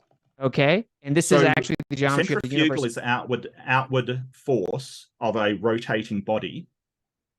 Well, it doesn't technically have to be rotating, but yes, it's moving out from the center. That's what centrifugal means. And what causes that force moving outwards? The vortex in the center, which is actually the background medium or the ether under torsion. This is certainly over your. See, you're just gonna hand wave dismiss it, call it word salad. No, I'm not. I'm interested. I'm interested in this ether and your evidence that an ether vortex, if that's what you're describing, actually exists. Where's your evidence for that? Well, if we look at all the quantum physicists and all the physicists in the entire world and what they say happens with magnetism, they admit there's a vortex in the center of it and that causes all of it. They admit they can't explain magnetism and that we have something called virtual photons we had to use to make the equations work. This? All quantum physicists that exist in the entire world that know anything about magnetism at all. They say there's an ether vortex. No, that's a creating magnetism. Well, very tactical and dishonest. You said no. You said that there was an ether vortex, and all physicists admit there is an ether vortex. Well, what did you say then? What I said was all physicists will tell you that our current particle physics model doesn't work because there's something called virtual photons, and they all know there is a vortex in the center of the magnetic field. Do they all admit that it's an ether? I didn't say ether vortex. Do they say that it's an ether vortex? They differ on that. There are some that say... So it's not, dude. That's not evidence of an ether vortex. I didn't claim it to be evidence of the ether vortex. Then why are you telling me when I asked for evidence? What is the evidence for an ether vortex? An ether vortex. This is the exact question I asked Witsit. What is the evidence for an ether vortex in the center of your disk? Okay, so calm down, man. I get your emotional connection. I ask a question and you basically go off to physicists. Don't answer the question. Try to smuggle in ether vortex when, if they say a vortex, well, I can smuggle in my ether vortex into there. You are being dishonest. What's the evidence? Not for a vortex, not for any photons, not for anything else. Your ether vortex. So if you listen closely, that's exactly what I asked. Okay, so... if you interrupt me again, I'm going to just demand that we move to Q&A because you're emotional and you have impulse control issues. I think you're Stop interrupting me, Mark. I really do. Stop. You're not convincing anyone that I'm wrong by interrupting me. Excuse me, gentlemen. So, ad hominem all over the place. Without any discussion as to what we think about his response, Mark, I'll just let you ask the question again, and then Austin, I'll give you an opportunity to answer it, and then we'll go into some closing statements. For 5 minutes, or up to 5 minutes if you'd like, and then we'll get right into the Q&A if you guys are good for time. All right. Okay. So the question is, what is your evidence? Provide calculations for this, or field equations or whatever you want. What is your evidence for the ether vortex, not any vortex anywhere, the ether vortex that is at the center of the planet as you've described? Yeah, quick Google. There you go. I'm literally typing in the chat about how you're scared to let me answer. Anyway, quick Google, go for it. I'm literally, look, there, I just went press entered halfway through the comment. Debunked again. So easy to debunk you. Okay, so the point is that I explained that this is a conversation that would be very in-depth. It would take more time and that you're going to not be capable of having it. You proved that to be true, but You would have to first establish what the ether is. What's the evidence of the ether? Okay. And that would be 0-point energy, the Casimir effect, quantum foam. We know that whenever we have a dielectric and magnetic constant of free space impedance, we know that all quantum physicists will tell you that we know it is not just emptiness in a vacuum. It's not Newtonian emptiness and not just space and time. There's something else there. Okay. That's why there are quantum field theories being proposed with an etheric framework, a substantive background. Now, we know actually that energy manifests as a vortex, okay? It's actually the motion under torsion or twisting a vortex, okay? We know this is consistent. We know that all magnetism actually has a vortex through the center of the toroid. It has a block domain wall or an inertial plane through the middle, and then it has the two geometries of the hyperboloid and the toroid, which is centrifugal divergence, centripetal convergence. This is what magnetism is. It all has vortexes. On the globe Earth, if it's real, and there's a magnetic field, there's a vortex through the middle of its magnetic field. All magnetic fields have it, okay? When it comes into what is magnetism, I only brought up quantum physicists to point out that they all would acknowledge we don't really know what magnetism is. According to the standard particle physics model, they claim they had to come up with virtual photons to make the equations work because the predictions did not work, and they don't fully understand what magnetism itself is. So you'd have to define magnetism, which I did. You would have to actually substantiate ether, which I just did. And then you would have to understand that the magnetic field's geometry always has a vortex. And then you would be in the right direction, understanding that the south being weaker works and not on the globe, because the globe predicts a symmetry of the magnetic field, which is not observed. Yeah, so all of this is just basically you are claiming that you've solved it. Notice that no physicist, he hasn't provided any evidence. All he's done is basically given line after line about how the centripetal convergence of the blocker domains and things. No physicist agrees with him. Everybody tells him he's wrong, and yet he still continues on to say, no, I have evidence. No, you just have your claims. Witsit. That's just you claiming it. You haven't provided anything. You haven't provided any equations. You haven't provided any actual studies into this thing. All you've provided is word salad. That's it. And some of this might be true in relation to magnetism not being fully understood. I totally agree. But that doesn't make you right. And attacking the globe model doesn't make the flat earth right. Have you seen the dodge that he's doing? He's basically saying, oh, well, I want to attack the globe model. He's not talking about flat earth at all. He's avoiding why ships going over the horizon just vanish. He's avoiding all of this stuff because he can't address it. He can't address why flights take the same amount of time, a longer amount of time from Perth to Johannesburg as opposed to Boston to Honolulu. He can't address that. So instead, he's just attacking the flat earth, globe earth, as he always does when he doesn't want to talk about his own model. All right, with that, we'll move into our closing statements. Where you just finished speaking there, Mark. We'll kick it over to Austin for his closing statement, and then we'll let you close out the show there, Mark. So Austin, closing statements. Yeah, you got up to 5 minutes for whatever you'd like to close with there. Well, let me actually time it.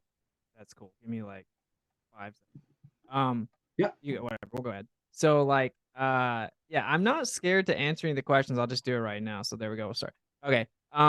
The differences in times are easy to explain because, in fact, whenever you look at the trajectories, they go over the water. So you would understand that they're going over the water, they go over jet streams, and that with those southern flights, actually very rare flights, by the way, those southern flights, they have up to 3 or 4 hour differences from one direction based on the return flight and the original flight. It's because they catch jet streams, and we have documented ground speed in the north. The jet streams are slower. Planes going over 800 miles per hour. Yes, that's right. And a ground speed of over 800 miles per hour. So pretty simple. They go much faster in the south and admit they catch jet streams. And that's the globe Earth's explanation for why they are drastically different times on the original flight and the return flight. Literally, that's the globe Earth's explanation as well, is that they catch jet streams or go against them. And then as to the boat, I actually asked him, could you articulate my response to Stillman it? And then he went back to the previous thing, but I was trying to address when he changed the subject, because I did answer the boats very specifically. I explained that the horizon is just apparent, that there's optical convergence where the sky appears to meet the ground. When we go higher above the Earth, right, we're always going to have sky and Earth, so there has to be a horizon even on a flat Earth, contrary to the ignorant claim that it wouldn't exist on a flat Earth. And as you go higher, you see the boat again because you're getting above the visual corridor that has a greater density, thus a greater atmospheric occlusion or obstruction. So when you get higher, you can see further. You're looking through less obstruction. Very simple stuff. And of course, you can see further when you get higher on a flat Earth too. basic geometry. Okay. For the rest of the conclusion, basically, there was no true explanation or response to the radio transmission. He brought up the ionosphere again because all the globe scripts is just like ionosphere, ionosphere, but they don't know that I've already preemptively rebutted that by eliminating it as an answer. Okay, skywave propagation allegedly bounced off the ionosphere. Now that was made up to save the globe, but it still doesn't work. Okay, ground wave propagation is what we're talking about. And if I have something, he's like, it was admittedly an antenna. It wasn't on the ground. Yeah, it was 10 feet off the ground. And we're talking about 30 miles of Earth curvature blocking a horizontal transmission. And the military document doesn't care what anti-flat earthers or whatever they got to say on the internet. They are out in the world doing real documentation of technology and writing down the results. That's all they're doing because they have to use it. And they're like, a few percent of the time, we can receive these transmissions from 800 kilometers away from an antenna that's just 3 meters tall, which is 10 feet, 497 miles, 32 miles of Earth curvature should be blocking it. There is no true answer for that. I explained that if you have to invoke an azimuthal grid of vision, even for anti-corpuscular rays, and that actually explains all celestial objects on the plane Earth, understanding that we don't see forever. We have circular eyes. We don't see in perfectly straight orthographic lines. We see in non-Euclidean hyperbolic visual curved space. I know that these are very descriptive phrases that I'm saying. I'm not trying to woo the audience or anything. I want you guys, some of you guys in the audience are actually interested in the truth. And what you guys should do is listen to the words I'm saying and go research, understand what exactly is being said, and go look into the veracity of the claim. Don't have like an emotional, visceral reaction where you're just like, oh, this guy's using words that sound smart. No, I say them specifically to make the most out of each point. Okay. We have hyperbolic, non-Euclidean visual space. It's curved. Okay. So we see in curved visual space, and this is well known. That's why we can't see forever. And that's why we see the sun and the moon relative to each observer. It explains the eclipses, everything. So you can go look at Walter Bisland's model and thanks Walter. Now he hates the flat earth and he says, oh, this would require light to bend in unrealistic way, but that's just a claim he makes, not understanding actually the light's just optically appearing to bend through the visual space. So basically he admits that all observations do work on the flat earth. And the final thing I'll say is the magnetic field also does work perfectly on the flat earth. Look up a magnetic field ferrocell image. You'll see there's a plane through the middle of every magnetic field that exists. And that's where you live. You live in a toroid. It's a beautiful toroid. It's a stationary topographical plane. It's the center of all existence. And you can go measure it yourself. I know that it sounds crazy when you first hear it, but sometimes you just have to step outside of consensus. Don't let people gaslight you and mock you and ridicule you, shaming you away from looking into truth, because weak-minded people will always do that. And yeah, just look into it. You'll find out that maybe it's not as crazy as you originally thought. Thank you. All right, excellent. That was pretty much right on time. So we'll kick it over to Mark for his closing, and then we'll get right into our open discussion. Or sorry, our Q&A, sorry. All right, so over to you, Mark.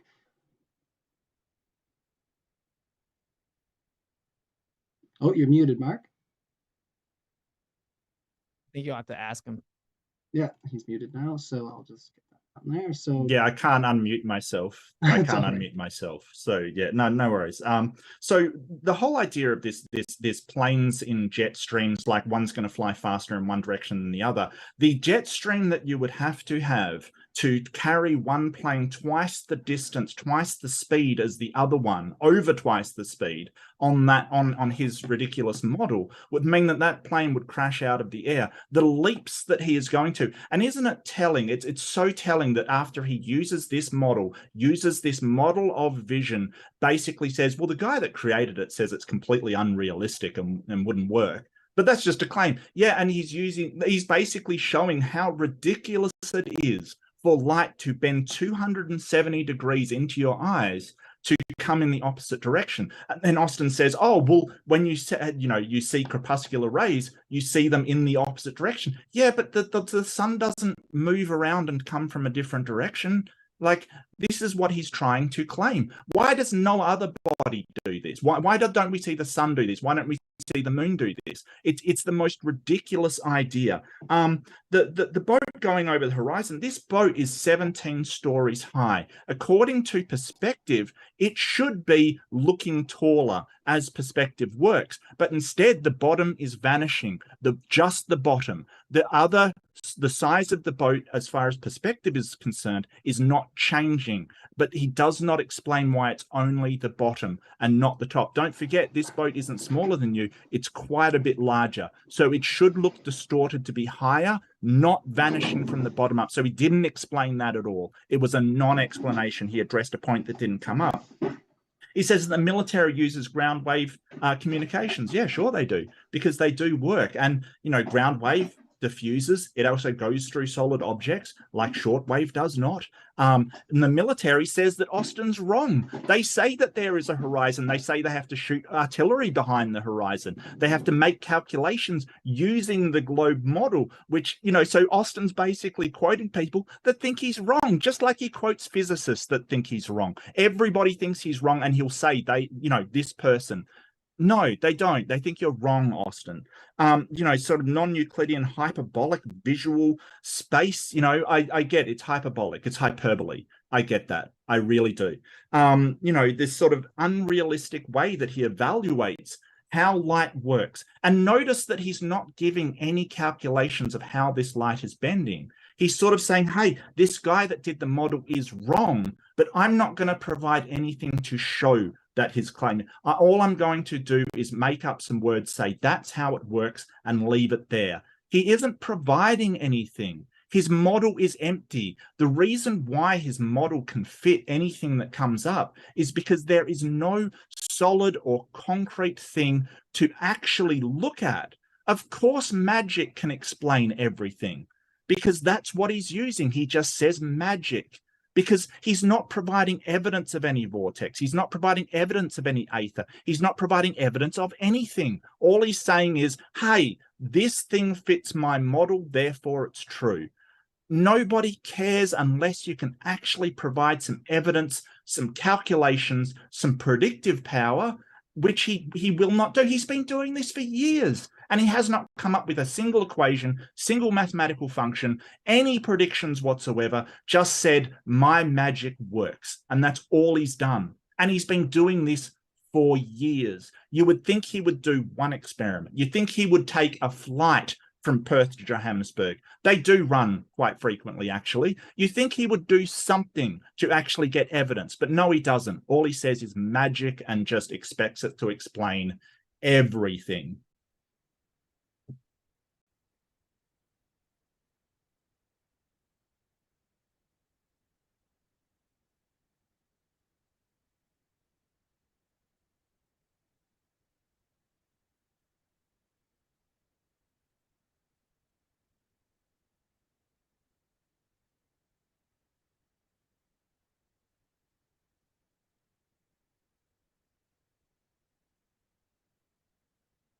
Yeah. Yeah.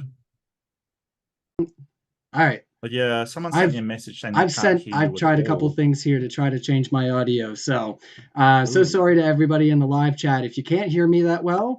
So sorry. I've done what I can. It's not really that bad. It's not. You always have people like that super extra about audio in the chat, bro. Like they act like they're Hollywood directors. That's all right. No, it's one of the people I really trust sending me a message. They wouldn't just, sort of make it up. They wouldn't lead me astray like this. Would you live chat? Would you do that? No. He runs the modern day Discord. He wouldn't make that up. Ryan wins. There we go. I like this. They like it because I had my mic muted for most of that earlier discussion there. So we'll continue on here into our Q&A. Thank you guys for coming out and having this discussion. Fantastic conversation, fellas. We're going to move into our conversations here. So, everybody, sounds better. Some people are saying, awesome. Okay, I like to hear it. So, we got our first question here is for $1.99. Sauce me down. Globe sun doesn't work on flat sun. Mark, try again. So, they're saying that the globe sun doesn't work on flat sun. So globe sun doesn't work on flat sun. Well, I'll admit there's things that we see that won't work on a flat Earth. Like, for instance, the shadow, the light showing like a shadow of a mountain cast upon a cloud. Like, there's no way that can work on a flat Earth. You can't get the sun lower than the mountains on a flat Earth, but you can on a globe Earth. And we've seen pictures of that all the time. There's things that the sun basically going around in circles above the flat Earth.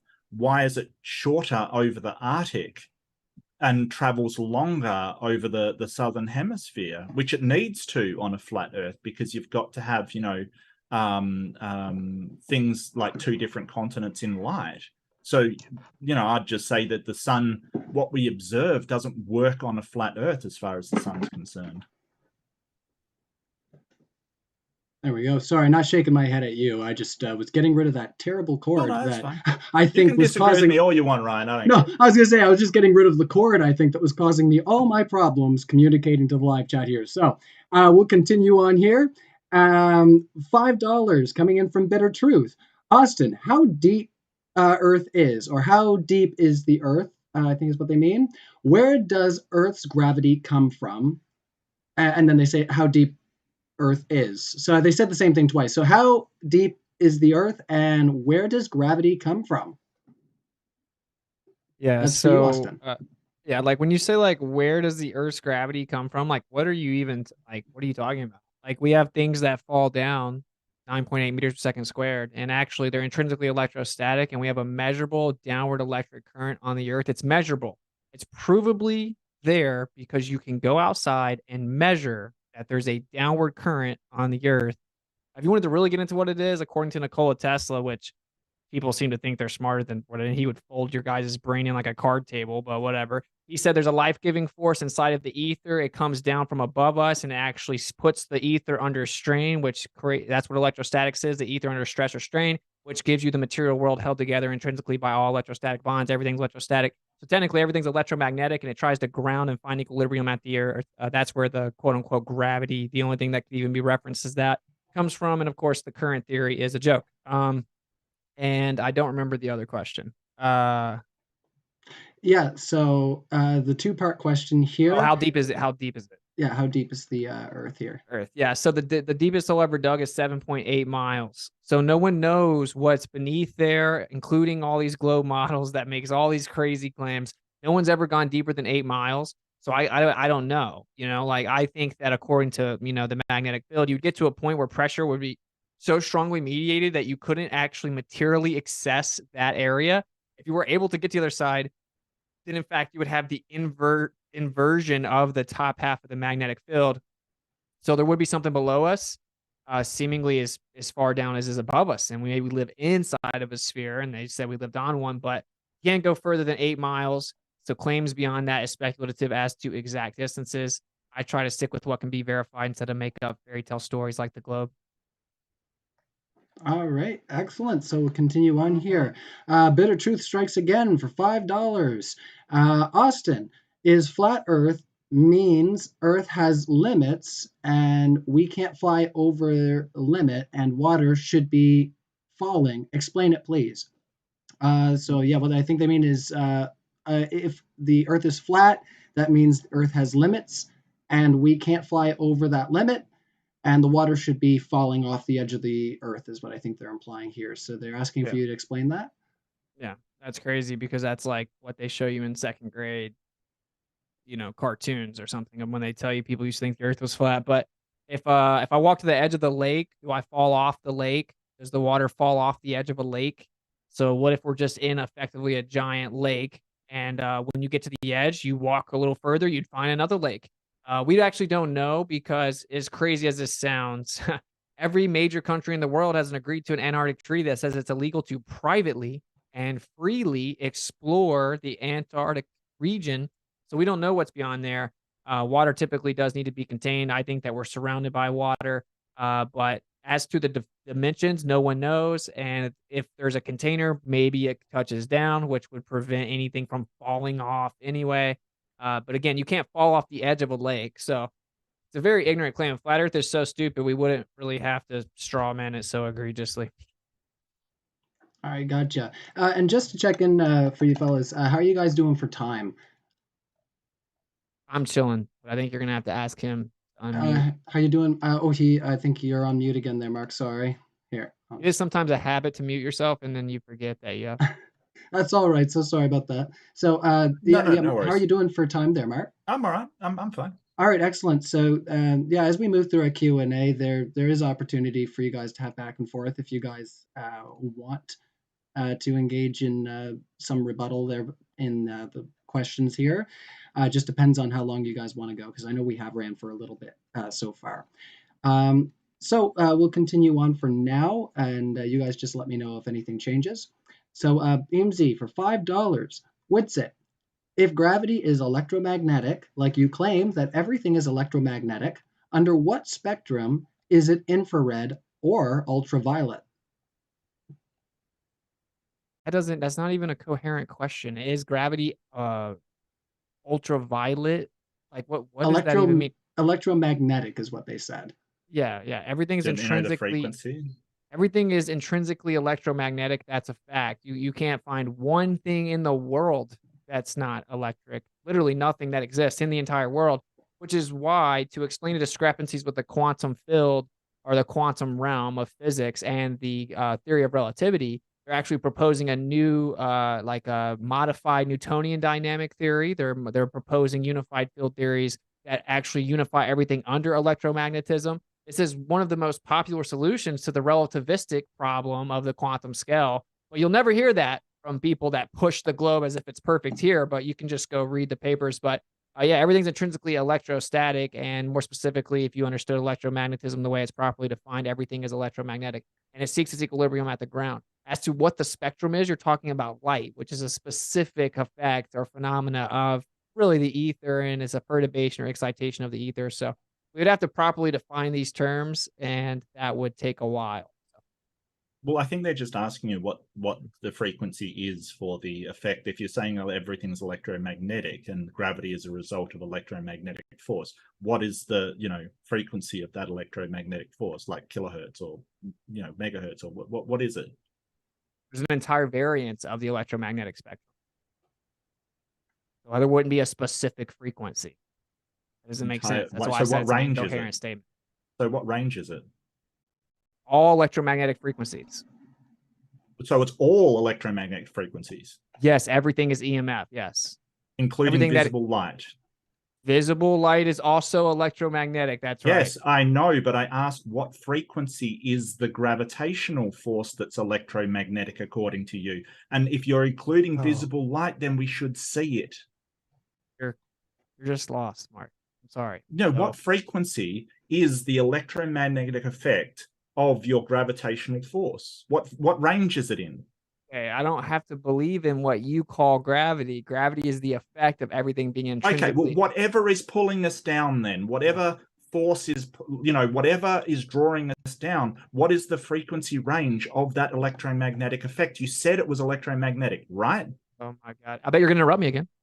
So I never claim something's pulling us down. That's a straw man fallacy. I explained that everything is intrinsically electromagnetic, that has a huge spectrum because everything is a huge spectrum of EMF. And the effect of things falling down and seeking their equilibrium is intrinsically electromagnetic because everything that exists is. There isn't some new deified force called gravity that's separate from all the other EMFs that exist. It's just the effect overall of everything being intrinsically electromagnetic and finding its equilibrium at the ground, and there's a downward electric bias on the Earth. This is just very well known. So what's cause? So is electromagnetic fields causing the downward bias? This bias on the ground? Well, we'd have a downward electric current on the Earth. Okay, so what frequency range, if you need to, is that current? Oh, the current, it's actually very, very small current. It's like millivolts, very, very small. We have 100 volts per meter that goes up, and then we have a current. For the potential. I was still talking. Yeah. You don't understand any of this. Why are you pretending you're teaching me? Why are you quoting voltage? We're asking for the frequency. I'm trying to explain to you that it isn't some phenomena called gravity that people like you bow and worship to. It is an overall effect of the fact that all objects seek equilibrium via pressure mediation. It's the entire EMF range. The entire EMF range is why we have what people falsely call gravity. You're going to repeat And you your think question, that's though. You're going to repeat voltage? it. You're just going to keep asking the same ignorant Yeah. Do question you and think waste my that time. that the electromagnetic range is voltage? I said that we have 100 volts per meter, and then we have a current that goes down.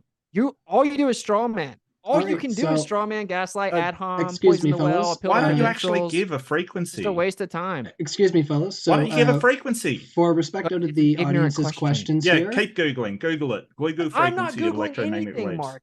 Sorry, This is the gents, problem, I'm bro. going to I'm not interrupt doing here. this. If we can keep moving forward with our questions here from the live chat. There you go.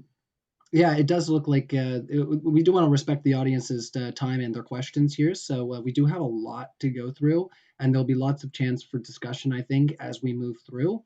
So we're going to move on here. So Bitter Truth for $5 says, light of sun strong enough to lighten the earth. If earth is flat, there should be day and night at same time. Austin, explain. Mark, brief on it. So they want you to explain if the light of the sun is strong enough to lighten the earth.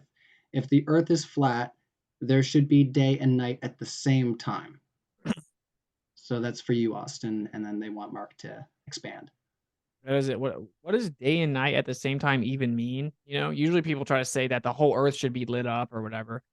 Day and night at the same time doesn't make sense. But of course, we actually do have observations on the earth where you can see like day over there, night over there. Like, I don't know, every single day you have day and night at the same time that it's ever existed in the history of mankind. But typically what Glovers say is that the whole earth should be lit up by the sun, which is just incredibly ignorant, and that is ridiculous. And you have something called attenuation, and the lights in the sky are local, so you would never have it light up the entire earth. And there are probably 1,000 demonstrations online that show the exact mapping out. And again, thanks Walter. You can go to Walter Bisland's model, and it'll show you the exact distribution of day and night based on every day of the year. All right, excellent. And they did actually ask in that question if Mark could expand or rebut what you said. Yeah, sure. Sure. So the whole idea of the sun like providing light and basically this mythical attenuation that Austin wants to have happen is that if it was strong enough to reach the earth, you would still see the sun at nighttime, because the attenuation of the light is not that much that you wouldn't be able to see the source. There is no way that would happen. So anywhere on the earth, whether, and usually the example they give is like, oh, it's like a flashlight. It only like sort of shines on one part at a time as it goes around. Well, the problem with that is if you hold a flashlight over a flat disk, from anywhere on the disk, you can still see the light. It's a problem. And so flat earthers have to sort of change attenuation rates for light, the diffusal of light through the atmosphere, in such a way so it works with their model, that for some reason the light hits the atmosphere and diffuses really fast in one direction, but still keeps like shining over the rest to keep it in daytime. So I think what they're trying to say, and do excuse me if I'm wrong, but I think what they're trying to say is that you'd even at nighttime you should be able to see the sun. That's how attenuation rates work for light. We know this. We use it for communications. We use the attenuation of light through glass for fiber optics. We know the attenuation rates for light, and yeah, Austin's model's just wrong because he basically invents attenuation rates at his convenience. All right, and we'll move on from there. Just bear with me here while I go through my list of questions. Yes, we do have quite a few. Let's see, that one's not really a question, sorry. Let me just continue on here. Austin, flat Earth, why is there day in USA but night in other countries? Same answer. So Mark, this is great actually that you asked right after. Mark said you have to make things up. I guess his whole goal is that you'll just believe him and not go research anything. That's his whole goal. He's just trying to fool the gullible. Okay. No one has to change the attenuation rate of light. That's literally something he just made up. He just made it up. We just use the same attenuation rate for light that's always been used and it's always known and is verifiable based on the density of the atmosphere. He just made this idea up that we had to make a new one because it's easy to make flat Earth sound so stupid. We have to make things up that aren't real. You should ask yourself in the audience, if flat Earth is so stupid, why is everything he said for the last hour and a half been a blatant straw man and a misrepresentation? So the answer is the same, that light attenuates. It doesn't travel forever. We have a small local light source. It can be easily explained with the equal distribution over top of the surface of the Earth on a plane where it only lights up a certain portion of it. And in fact, if there's some type of container, you can actually get 24-hour light around the outside. You can get perfect distribution. If you use the azimuthal grid of vision, it explains the exact day and night distribution of the Earth on a plane. And what a coincidence, it matches everything perfectly. So there you go. It's an ignorant position to think flat Earth can't be true because the whole sun, the whole Earth would be lit up. That is 100% not true and frankly very ignorant. All right, excellent. And I have a question here. Mark, you're creating flat earthers. Why do you tell the audience what they should think about what Austin says? You see, that appears deceitful. No, I'm basically saying where Austin is 100% wrong. That's all. Austin, there are certain things and certain techniques that are used in debate that are blatantly dishonest. Austin's misrepresentation of what people have said. His gish gallop of bringing up multiple subjects, hoping that you can't address all of them. That is what I am addressing, not sort of. So, I'm providing evidence, and what's telling is that Austin isn't providing any evidence. He's just making claims. That's the whole point. And every time I ask for evidence, it's just look at this guy's model that disagrees with me, or this is how it works, and no actual evidence for it at all. That's not telling people what to think. It's pointing out that hey, it's there's nothing here to look at all. And that's my job during a debate. So yeah, but you're entitled to your opinion. Go for it. All right, thank you so much for that. And we'll continue on here. Just got to scroll back up because we have a long list. I'll say it again. All right. So, Witsit, why does the paper you brought up say that the transitions are occasionally received at 500 miles? Where with flat would always be received? Oh, okay. I think I understand what they're saying. So I think they're saying that on the flat Earth, it would always be received, and the transitions are occasionally received at 500 miles. It's not perfectly worded here, but I hope you understand what they mean. Yeah, for sure. Yeah, basically, why is it only received a few percent of the time on a flat Earth? It should always be received. But that's incorrect because we have something called attenuation based on weather conditions, the density, the turbidity of the air, and topographical obstruction. We can't send the radio waves the same distance every single time. But it should never be received ever on a globe Earth from that far away. That's the point. We don't expect to always receive it at the same distance on a flat Earth because there's turbidity and attenuation in the atmos, and there's topographical obstruction. So pretty simple. Awesome. All right. And thank you guys for being great sports here. We got lots more questions, but I actually just got a message from James. So everybody, James is here in spirit. So I have a message from him. He wants to remind you all that we have on April 22. Oh my goodness. Won't you just rip me asunder for that? So on April 22nd in Fort Worth, to check the links in the descriptions for DebateCon. So that's going to be happening, on April 22nd. So, that's going to be a fun one to watch later and be like, oh, I said that. So let's continue on with our Q&A, guys. This has been great. So let's see here. Austin, explain what is radio wave and how it works. Why would you want a flat earther to explain stuff to you? I thought we were stupid. It's crazy. It's funny. I what does Witsit think about this? What's Austin think about this? He's an idiot. He doesn't know basic things. What do you think about this? Yeah, so what are radio waves? They're EMF, they're electromagnetic frequencies, they're a non-visible spectrum of light. You'd have to get into what is electromagnetic frequency, what is light. The non-visible spectrum of light is actually the same thing as the visible spectrum of light. It's nothing more than perturbation of the background, an excitation, a vibration, a displacement of the background. It's already there. It's just illuminated or not illuminated relative to the spectrum of vibration. So radio waves are the same thing as light. Of course, they're both light. One's visible, one's not. We call visible light when in fact it's just illumination, and it's the same thing as a radio wave, and it's a perturbation of the background medium. Electromagnetic manifestation in the material world is because of a disturbance in the background medium. I know some of the concepts may be foreign to people, but that doesn't make it word salad. Word salad would mean that it's incoherent and doesn't actually make sense put together, which it clearly does. So that's the answer. Radio waves are just nothing more than the perturbation or excitation of the background. Same thing as light, it's just non-visible. All right, excellent. And Ozian, the gamer, $5. Thank you so much. We have ground wave propagation goes over mountains along the ground. So if Earth was flat, it travels over mountains. A curve is no problem.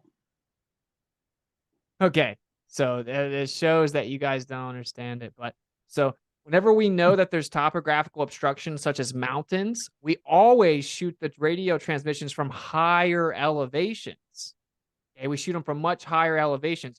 Yes, we do, because we know that topographical obstruction will drastically decrease the efficacy of propagation, and it will limit how far you can send it. Topographical obstruction is one of the main things accounted for in radio transmission.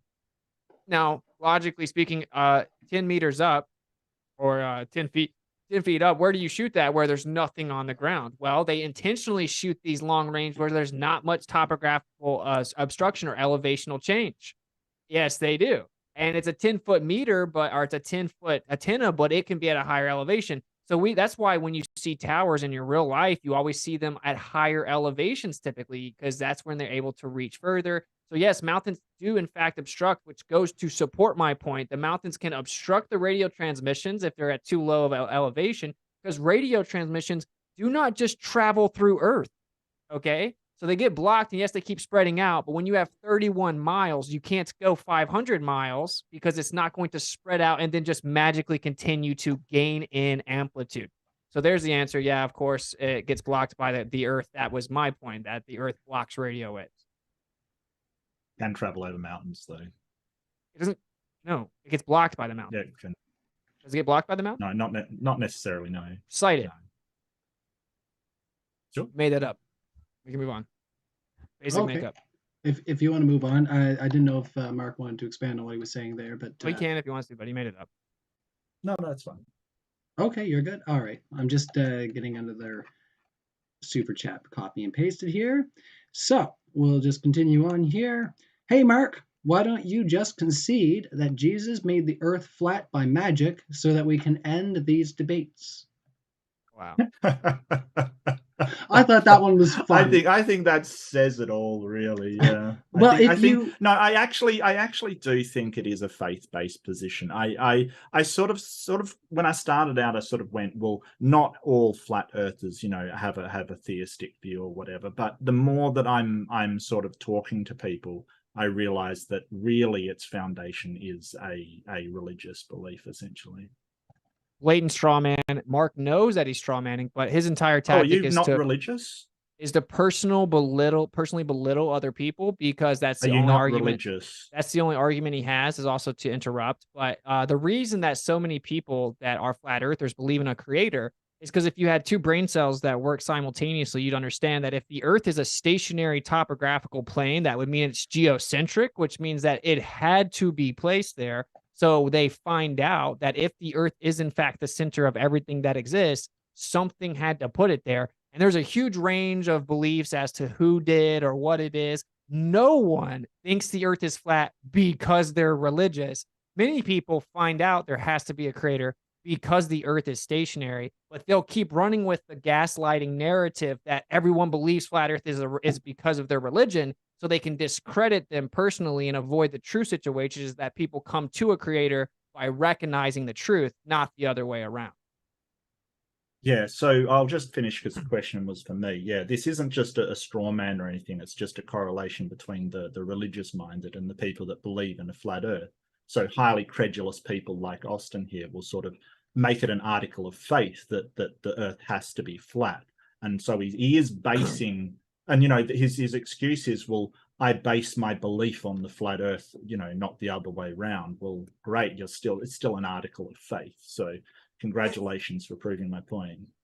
Wow, you'll get it one day. Watch it back. Maybe watch this stream Yeah, back. you'll get it one day, Austin. Like, just take some flights, mate. Get out of your country, see the world. Yeah. See the globe. Get out of your house. Get out of no, well, get out of we'll get out of my house all the time. What are you talking Right, about? Go traveling, Austin. Have you ever taken the Johannesburg to Perth flight? Have you? Just take that flight. Yeah, I live in Perth. Wow, you've taken that exact flight. Yeah. Why are you gonna say it on line camera like that, bro? I got what are you talking about? I've got just really friends good at in reading Cape people. Town, you moron. Okay. Oh wow. So yeah. So Austin, have you ever left your country? Maybe you went. All right, No, Austin, have you ever left your We'll move on country? from here, fellas. Yeah, I see, don't he think doesn't you want to answer. That's- Why don't I get the last word if the question was for me? Yeah, fair Why enough. does Austin got to interrupt all the time? Fair Why do you enough. have to Get the do last this, word. man? Well, Last word, man. it's not Yeah, so if much I about could. the last word. It's more about, like, I do feel like you probably did answer the question there, Mark. But if you did want to finish up what you were saying there, like the question specifically, I know that Austin injected a little bit there, but if you wanted to wrap up there within like a 30-second window, and we'll move forward. So a company I used to work for, they had offices in Cape Town. So, the only flight that you can't go direct to Cape Town, you have to go through Johannesburg. So Austin is just, doing what Austin does, and that's just being a jerk, so I'll leave with that. All right. So we will move on here. For Witsit, what is Saturn? This is from Dr. Chris Thompson for $5. For Witsit, what is Saturn? Also, how do you explain its apparent spherical shape and the shadow it casts onto its rings? Saturn. Okay, yeah. So I've looked through telescopes and digital cameras at Saturn. It's not nearly as resolved as the CGI 1,000 layered, resolved and corrected RGB filter applied images that we see, or the admitted visualization lab NASA images, which are computer generated. So when you actually look through a telescope, you don't see like incredibly high definition shadows and clouds and all this crazy pseudoscience that comes from CGI made up nonsense. Yes, it does appear to have like a ring around it. So all energetic expression is a double toroid with a vortex to the middle where you could draw a sphere around it. So that doesn't surprise me. The light in the sky is clearly energetic. And of course, regardless of what it is, it doesn't prove that the Earth is a tilted, wobbling, spinning, and revolving ball in a vacuum. It's insane to me that people think that it does. So, All right, got you. Thank you so much for that. Let me see here. Yeah, we got a lot of. We got to keep scrolling up here. $5. Retro Reister Gaming. Mark, why are you so angry? It's okay. The Earth isn't a ball. Don't make this awkward. I don't think you need to answer that one if you don't want to. No, I'm not really angry. It's just, it's baffling why people hold this archaic, thinking that's been outdated for centuries and centuries, and seem to live in the medieval era where they're safe and secure in the knowledge that some deity's watching over them. I have no idea, but you want to do that, that's fine, go for it. It's just, please don't peddle your absolutely ridiculous notions to kids and stuff, as some of these flat earthers do. you can peddle that they're insignificant, that came from evolution, nothing matters, or a tiny speck of dust. The Earth's 4 billion years old, asteroid killed dinosaurs, they're related to rats and strawberries, and that nothing special about them, and there's no creator watching over them, and that's okay. All your pseudoscience, religious in school. Man. Well, so you don't condone that? No, Austin, no. It's my time to respond. Please keep hold of yourself. So if you want to debate on evolution, I'm more than happy to. In fact, I would love a debate on evolution. Challenge goes out. Debate me on evolution. I'll never debate you again after your behavior in this debate. I'm sorry. No. You're a coward. Debate me on evolution. You interrupted me 500 times in this debate and screamed. Debate me on evolution. Okay. I heard my answer. So yeah, you just don't. What you want to just throw that out, but don't actually want to debate on it. Debate me on atheism versus creationism. Sure. Yeah. Well, I'll consider it because I have to re-examine your Sure, behavior, which was sure, incredibly sure. unprofessional.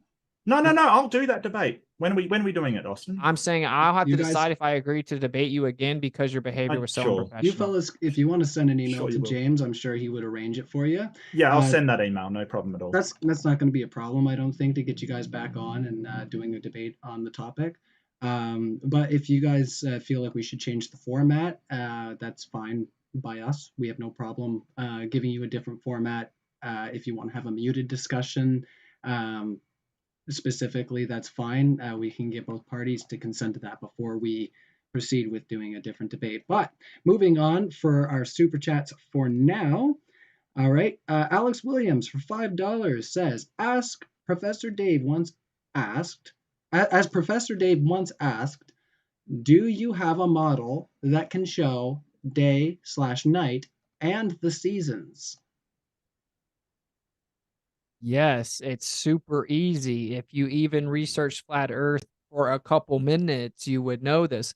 I actually explained to you that you can use azimuthal grid of vision to explain everything: day and night distribution, the seasons, the different positions of the stars, the different rotation of the stars, the equinox positions of the sun and moon, set and rise, the directions in which they come. You can explain all of it: the azimuthal declination readings, all of it. All of it's perfectly explained with the azimuthal grid of vision. Even without it, yeah, it's very simple. Seasons are very easy to explain. The sun is closer to the north in their summer and closer to the south in theirs, and that's what the analemma shows us. And time lapse of the sun actually shows us throughout the year with the pinhole camera. So it's very easy to explain. I mean, yeah. Speaking of Professor David's hilarious. He's afraid to debate me on a fair, non-biased, moderated platform. So yeah, these are very easy questions to answer. And if you're still hung up on it because you're listening to people on the internet that will, until they die, repeat the same easily disproven talking points regardless, you're never going to get to the truth. You have to actually want to get to the truth. It's not much more complicated than that. All right, we'll move on. Beamsy for $10 says, Witsit, to answer your, they said, stupid question. They're coming at you here a little bit. So to answer your question, the Earth magnetic field, the core and mantle are not uniform. This creates abnormalities in the magnetic field. We have seen this with ground penetrating radar. And I know that you think that was a good answer, like to basically assert the radar thing, like, oh, no one's going to know that. No, actually, I've read through dozens of papers that are very complex regarding the discrepancies within the asymmetrical distribution of the geomagnetic field and the geodynamo precession. And they 100% is not explained based on the difference in the layers of the Earth. Okay. They're trying to explain why the outer core would have to have an asymmetrical distribution. They're trying to explain the variance relative to the outer core. And there is no direct mass distribution or change in layers that directly explain the variance and the lack of strength. For example, that's why we have something called the South Atlantic anomaly. It's called an anomaly because they cannot explain it. They do not know what causes it. The geomagnetic field should be symmetrical based on the geodynamo model. So basically asserting that it's because of the layers and then saying radar doesn't actually work on me, maybe other people. That's actually not true. Harvard, Stanford, and Yale all agree they do not have in any way a viable explanation for this anomaly or for this discrepancy of asymmetry. All right. And we'll continue on from there. Thank you so much for that answer there. What's it? Jag Hardgrave for $10.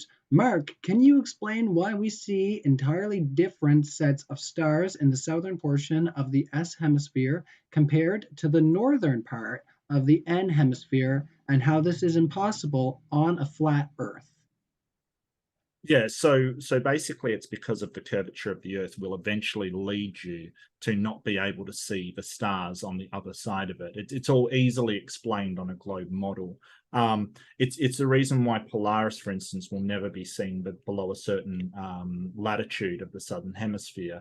Mostly they can be, like if you're at the equator, you can see at some point in the night all stars because like, all of them are available to you as the Earth spins. And you can see that with the star trails that go from side to side, which wouldn't work on a flat Earth model that Austin's presented. At the equator, you should see all kinds of weird stuff. But once you get past a certain latitude, the curvature of the Earth blocks your sight to those stars, and we even see them get lower and lower in elevation as we travel. North or south, we see them get lower and lower in elevation as we follow the curvature of the Earth. With Austin's model, you have to have magical bending light that sort of bends in all kinds of directions in order for you to have that dip going down. But on a globe Earth, it's very easily explained. You don't need magically bending light, just so the audience understands. It's how the light appears in your azimuthal grid of vision to bend towards you relative to the observer. He's saying that it has to bend a lot because he's just reading the description of the anti-flat earther who made the model, who actually tried for months to make it disprove flat Earth, found out he couldn't, so just released it and said, "Oh, I don't think light could bend this way." But it isn't about light physically bending. It's about how the light's observed. And the guy was asking you about seeing Polaris below the equator where the curve of the Earth should block Polaris, and we shouldn't be able to see it. Yeah, light doesn't bend in the way that describes that has to happen. And it doesn't, and an azimuthal grid of vision doesn't explain it either. It's just sort of a crutch in which to sort of say, hey, this light's sort of coming from the opposite direction it should do, and that's what it appears to do. But the only way that light can bend in the way that it's showing it, and even the creator of it said that it bends in an unrealistic way, is if you have an incredibly large mass, and obviously we don't have a black hole to bend the light like that, so it just can't happen. What Austin's trying to say is sort of don't believe your eyes kind of thing, like just believe that what you're seeing is somehow warped by perspective around, so my model makes sense. It doesn't make sense, and don't believe that. It's just sort of unrealistic, as the designer of his model has said. And it's fascinating that he can't come up with his own model and has to use one from somebody that sort of doesn't believe it's real. Oh, so profound. All right. Well, it's so pretentious. I've never debated someone so pretentious ever. What are you so angry about? Your pretentious, condescending, intentional deception and straw man. It's not deception. It's not. I specifically just said it's not the light physically bending, and then you repeated that the light has to physically bend over and over. That's what the creator of the model said, right? That light has to bend in an unrealistic way. The creator of gravity said that God had to be doing it. So you must believe that God exists. You see how stupid of an argument that is? Thank you. No, that's ridiculous. Like, why don't you present your own model then, where light isn't bending unrealistically, Austin? Why don't you present your own model where light isn't bending unrealistically? So do I get the final word, or is Austin just going to continue to talk? Well, I will say this. If it's going to be 4 minutes of him personally insulting me really pretentiously, then I'm not just going to sit here as he gets an unimpeded attack Austin personally. I insulted your model, actually. I would ask, just excuse me, both of you. I would just ask that for the duration of the Q&A, if you guys want to respond to each other's claims or answers to the questions, that's fine. Just in your answers, if you can avoid, attacking the other person, I think that would be fruitful for our discussion. So we'll move on from here. We had a whole bunch more come on in, so let's see here. Both interlocutors explain each model's studies, meteorology, and how both create predictions on the weather. Mention the Doppler radio as well. So I'm going to kick this one over to Mark to answer, and we'll give you a minute, Mark, to outlay your answer for that. So explain how each model studies meteorology and how both create predictions on the weather. Mention the Doppler radio as well. So I'm going to give you 2 minutes there, Mark, and I'll be right back, okay? Yeah, so with the globe model, basically most of the weather patterns are based upon the Coriolis effect. It's why that typhoons in the southern hemisphere rotate one way, and hurricanes in the northern hemisphere, or tornadoes in the northern hemisphere, rotate the other way because of that Coriolis effect. That effect, we can sort of generate patterns, and from these patterns, of course, the Doppler radio is, I believe it's basically radio waves that see where the low and high pressure systems are in order to predict weather patterns in the future. That's as far as I understand how meteorology works. But on the globe Earth, that Coriolis effect is very easily explained. It's very definitively explained. Why weather systems rotate in different directions is perfectly explained. Over to you, Witsit. Yeah, so people love to say that the hurricanes go the opposite way in the north and the south. But they provably all don't do that. They provably don't all do that. It's just a talking point. It's always a talking point. But of course, you have a vortex. If you actually look at the ocean currents, the magnetic flux, and the wind patterns over a plane projection, it all does perfect circles, concentric circles out from the center. You look at it on the globe, it's all over the place. It's inconsistent. It's all kinds of anomalies. It's very anomalous. Of course, the tides fit within this. Of course, you have tidal nodes, which don't make sense with the tidal theory of the globe model. And we actually use, for majority of our weather data, we have high altitude balloons that are sent up daily that gather our data using horizontal propagation, assuming a plane underneath it to gather the data, then mapped out over small segments of a plane, then stitched together to try to make cartoons to convince people that it's actually on a ball. So actually, all the weather data makes more sense on a plane projection, as can easily be seen by just examining the data projected onto both models. They actually do spin in different directions, or usually spin in different directions in the northern and southern hemisphere, depending on how close they are to the equator. Shouldn't they always do that? Well, it depends on how close they are to the equator, as I said. So if it's further below the equator, then it always does it? Uh-huh. Wrong. Does not. It does. Just look it up. I know you're just Googling it right now. Look it up. Yeah, I just did it. I'm right. So if Why I don't you show look it you, up? okay, we can move on from there, fellas, if you'd like. We Yeah. got some more Yeah, for chats sure. here. Yeah, I was going to say, if I ask a question to either one of you, if either one of you, like if I ask a question for Austin, if you have anything you want to grab, Mark, or if you need to use the washroom, feel free to. I know you just woke up there, so you know that coffee can sometimes do some stuff. So Yeah, well, I'm pretty tired, but it's just the start of my day, so I could go all day at this. Absolutely. okay, excellent. Well, I'm glad so. And you're doing good, Austin? Yeah. All right, excellent. So we have here, what does falsifiability mean? Thank you, Mark. So that's for you, Mark. Okay, so falsifiability means that there are things that can be falsified about that if the mod that basically if the observations prove that they're wrong, a hypothesis is presented. If that hypothesis isn't comes true, then it proves the model wrong.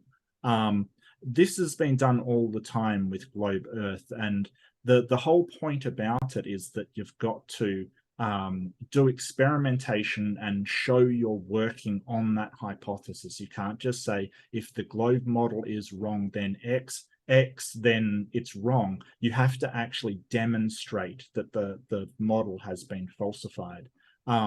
So there's a lot of things that can be done like this, like the falsification of the flat Earth model. If we can bounce radio signals off of the moon, then that's falsification of the data. If boats vanish bottom up, that's falsification of it. These things are put in scientific terms into a hypothesis. It's an observation, questioning hypothesis, and the falsification of that hypothesis is the important part. All right. And no response there on your end there, Austin? That was just so long. I'd rather just go next. Yeah, that's all right. So we have right here. We'll skip that one. That's just kind of coming at you, Mark. So we'll go off to. Cool. Thank you for your $2. Read it out. I'm interested. Read it out. Read it out. I'm interested. Well, I'm not sure. It says Mark. Okay. An ether vortex. SYM. Let me look up what SYM means because I don't. Shake my Shake your. Oh, shake your. I am not. I don't know. I'm sorry. I'm not good with the. Yeah, you can tell us in the live chat because we are I gotta not. Google that. We are not those types of people. I don't think we know a whole lot of internet lingo over here. So that's all right. If we want to move on from there, we thank you so much for your $2 donation there, Anomaly Bear. Beamsy for $5 says Witsit. Why do you refer to physics when it's geologists that work with magnetism? Wow, what a question.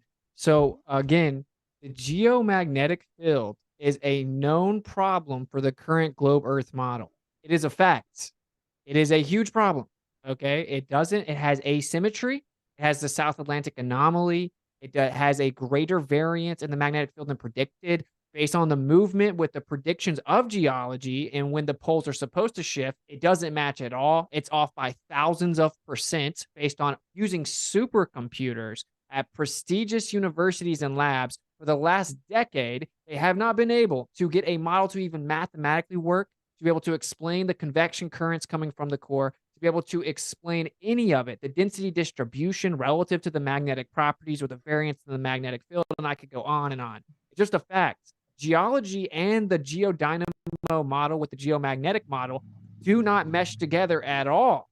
So that's the ironic part is I bring up physics because physics debunks the globe consistently. If you have a dynamo model on a sphere, you have a symmetrical magnetic field. You can prove this 100 different ways. That's not what we have on the Earth.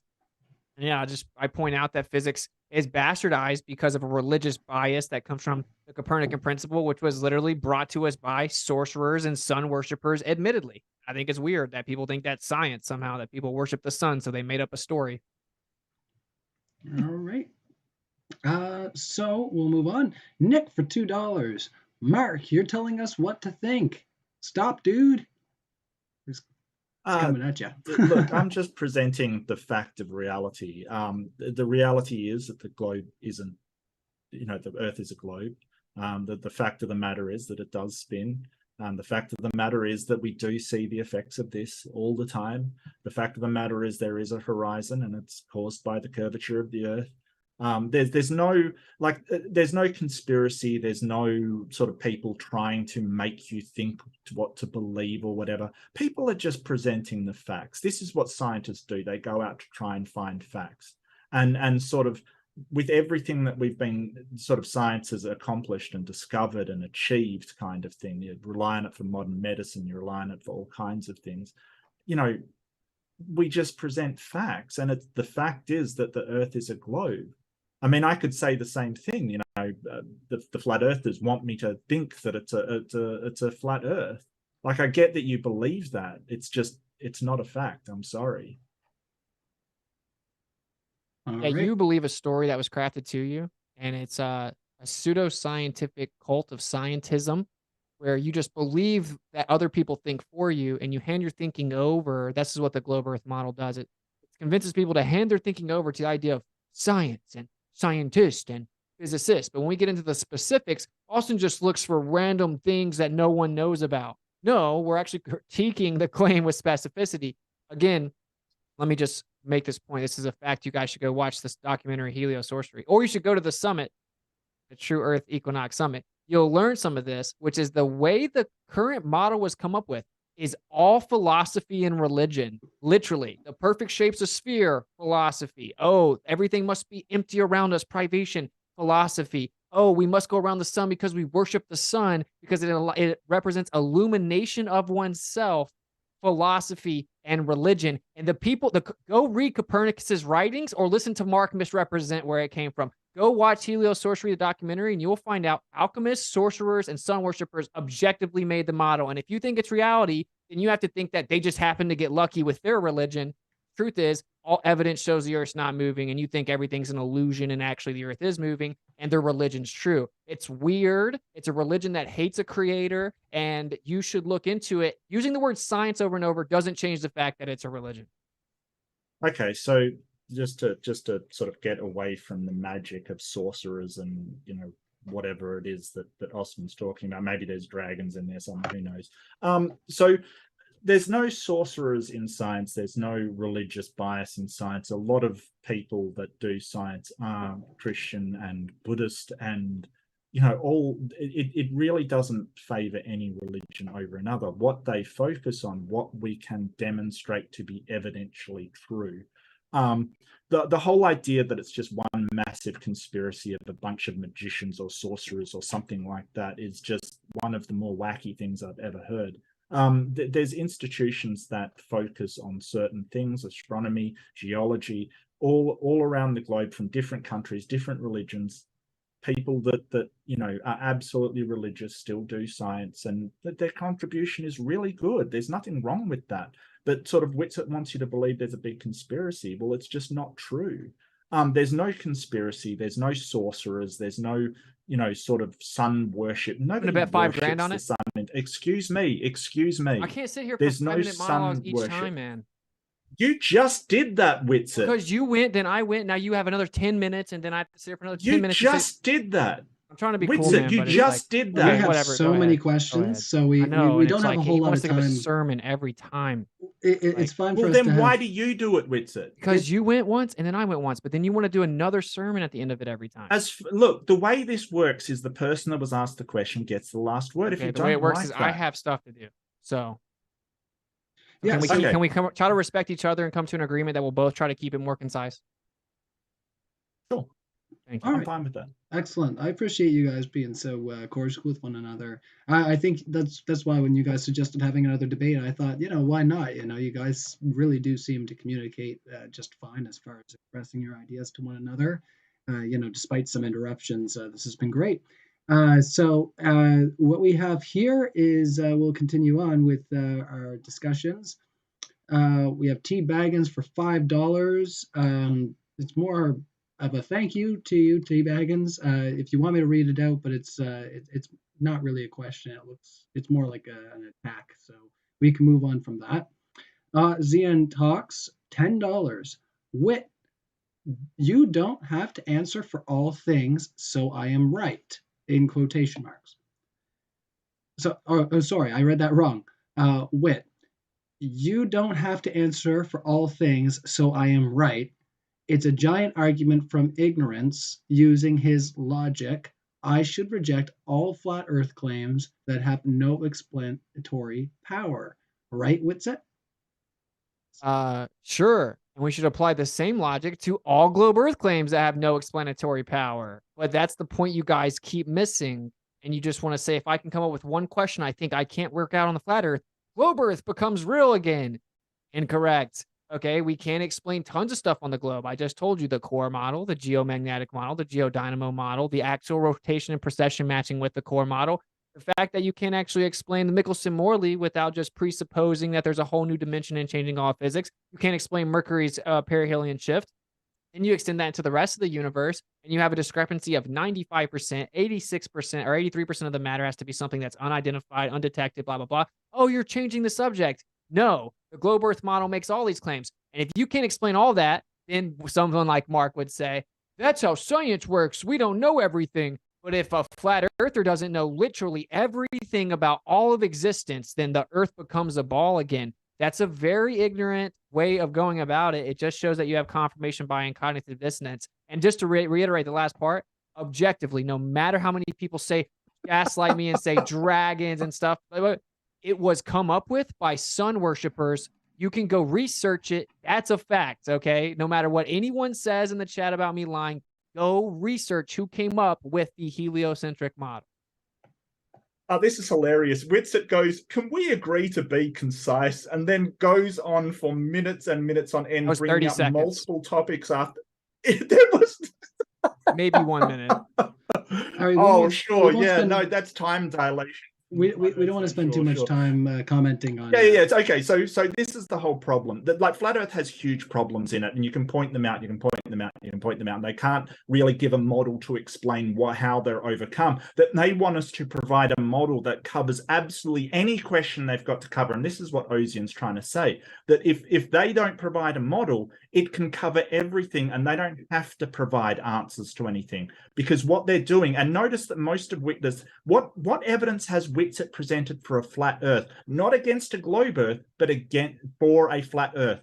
Almost nothing. In fact, nothing at all. He has not actually provided any evidence for flat Earth, only just trying to pick apart things that aren't really a problem on the globe Earth.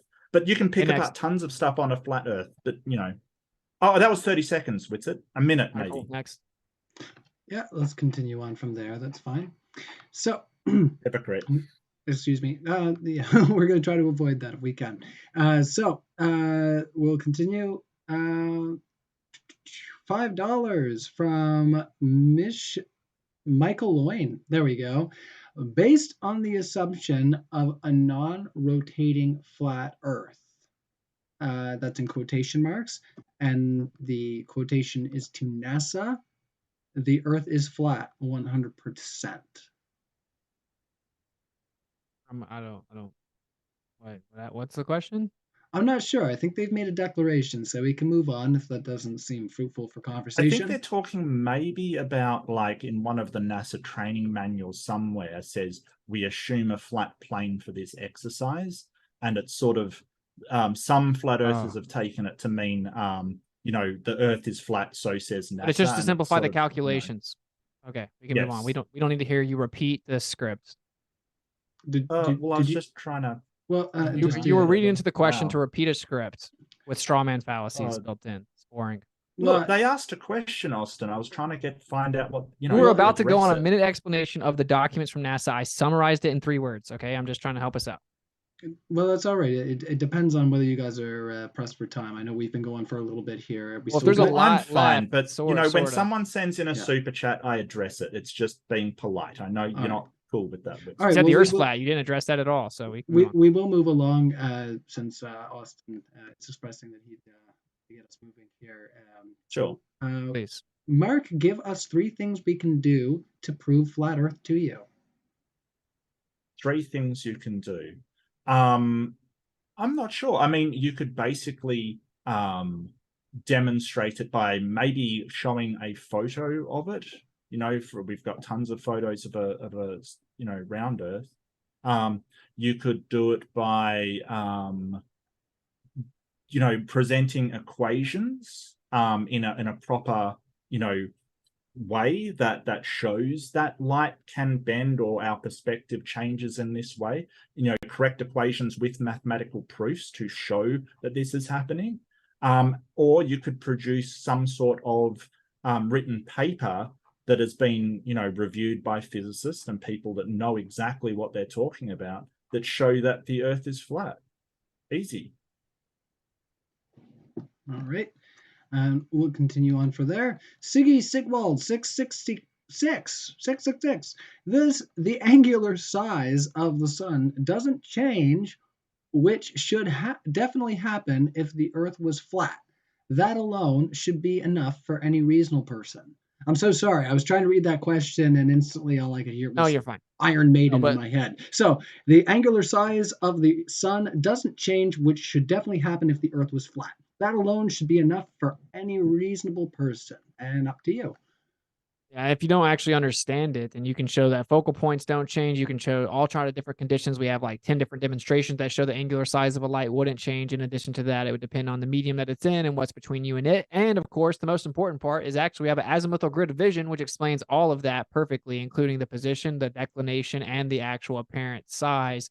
So no, that's just a false claim that people make. And of course, it does change angular size throughout the year, as the moon also changes angular size, as if it was local. And you guys hijack that, claim it's proof of your model when you made your model from the fact it changes, then claim it should change every day because you don't understand that it actually shouldn't, because it's more like a focal point and we have an azimuthal grid of vision. All right. And continuing on, Kurt Hanneman says, for $5, why are our heads shaped the way they are? Kurt, I'm not sure if this conversation is completely pertaining. Maybe if we have an argument as to how gravity shaped our heads the way they are. I don't know if that's what they're implying here, or if there's something, the flat Earth or globe Earth is going to entail there. But if either of you gentlemen want to comment on why our heads are shaped the way they are, that would be great. Yeah, sure. So we basically evolved from more primitive basal form of apes or old world monkeys. And our craniums needed a higher brain capacity, whereas we evolved sort of less jaw strength and a higher cranial capacity to keep said more complex brain in. There you go. It's all that's required. You heard it. You heard it here, folks. We came from the same ancestors as strawberries and rats. Oh, like so long ago, sure. Yeah. Okay. If Like you want to believe your ages ancestors the same as a rat, go for it, brother. Well, we'll get to that debate from the sounds of things then, boys, another day. I think that debate would be good. Yeah. I think it would be too. Kango, 44. $22. Witsit, I have watched you in many debates. If you care about the truth, why don't you go measure the shape of the earth? People did it thousands of years ago. I think you're just fundamentally dishonest. $22. Yeah, you think people did it thousands of years ago because you read a Google result and it said they put sticks in the ground and measured the size of the earth, dude. Okay. I actually have gone out and made observations on the earth many times. And we've done laser tests, mirror flashes, long distance observations, and all of these things far extend past the curvature of the earth. The reality is, you for sure, and all the people that come mock the flat earthers haven't gone out into the world and tested anything. They've never taken a mirror and shown it 22 miles across a lake from the beach. They've never shot a laser across the lake. They've never did long distance observations from 6 inches above the earth using the globe earth prediction, seeing it way too far. They've never went and examined even the evidence other people compiled, like Canagoo being seen just on specific days where the sun goes beneath it, nothing to do with refraction, being, supposedly obstructed by miles, but we can still see it. So I did test the earth. I'm not being dishonest. The people being dishonest are the people that just try to gaslight the other people thinking outside the box to pretend they're smart by conforming to consensus. Yeah, so we still do experiments on the you had never done earth. We still do these experiments, and we still do like Foucault pendulum. We still do, Cavendish experiment. We still do all of these experiments. And what's funny is that Jeranism did the light experiment and came up the earth isn't flat. So it was closer to flat than globe, and you Freudian slipped. Thank you. No, that's not what I think. All right. Last word to you there, Austin, on the question there. Oh yeah, just like go test the earth for yourself, like either believe what people say on the internet as they try to attack it or just go test it for yourself. That's why flat earthers exist. All right. And Austin Talks, $5. When I build the Faraday cage, you guys can correct me on that. Yep. All right, Faraday cage to block the electrostatic current. Things don't float in the cage. I have debunked your theory of gravity. Witsit. Again, very ignorant. So first of all, Faraday cages don't entirely block electrostatics. If you could create a Faraday cage that attained zero, you could be a multi-billionaire. So please go get your Nobel Prize and become a billionaire. Not one exists. It's impossible. And free space has impedance with the dielectric and magnetic constant. The Faraday cage itself is electrostatic, and anything inside of it is. Of course, the object doesn't begin to float because it's made of matter and it has density, and the matter is held together intrinsically by electrostatics. That's what actually holds the object together, it being more dense than the air, and always relative to electrostatic induction and transference between the medium and the object. It's going to seek equilibrium at the ground. Yeah, so the Faraday cage goes 360 degrees around you and blocks most, close to all electrostatic and electromagnetic interference. If sort of the ground is what's causing this, as Austin keeps saying, then that cage should at least lessen it so you would weigh less. But unfortunately, that isn't what happens. So we know that it's not electrostatic to the ground that is causing downward sort of forces at all. Incorrect again, Mark. What a shocker. Actually, if it's more dense than the air, it's going to go down. And what gives an object density and mass? It's intrinsically electrostatic. You couldn't have mass, weight, or density without the electrostatic bonds holding the object together. Its relative relationship between the medium and the object is what determines directionality. Then it goes down. In order to actually make something change its weight, you have to introduce a ton of electrostatics, but even the smallest amount that gets to the Faraday cage is way stronger than gravity claims to be. Okay, thank you. All right, excellent. So we can move on.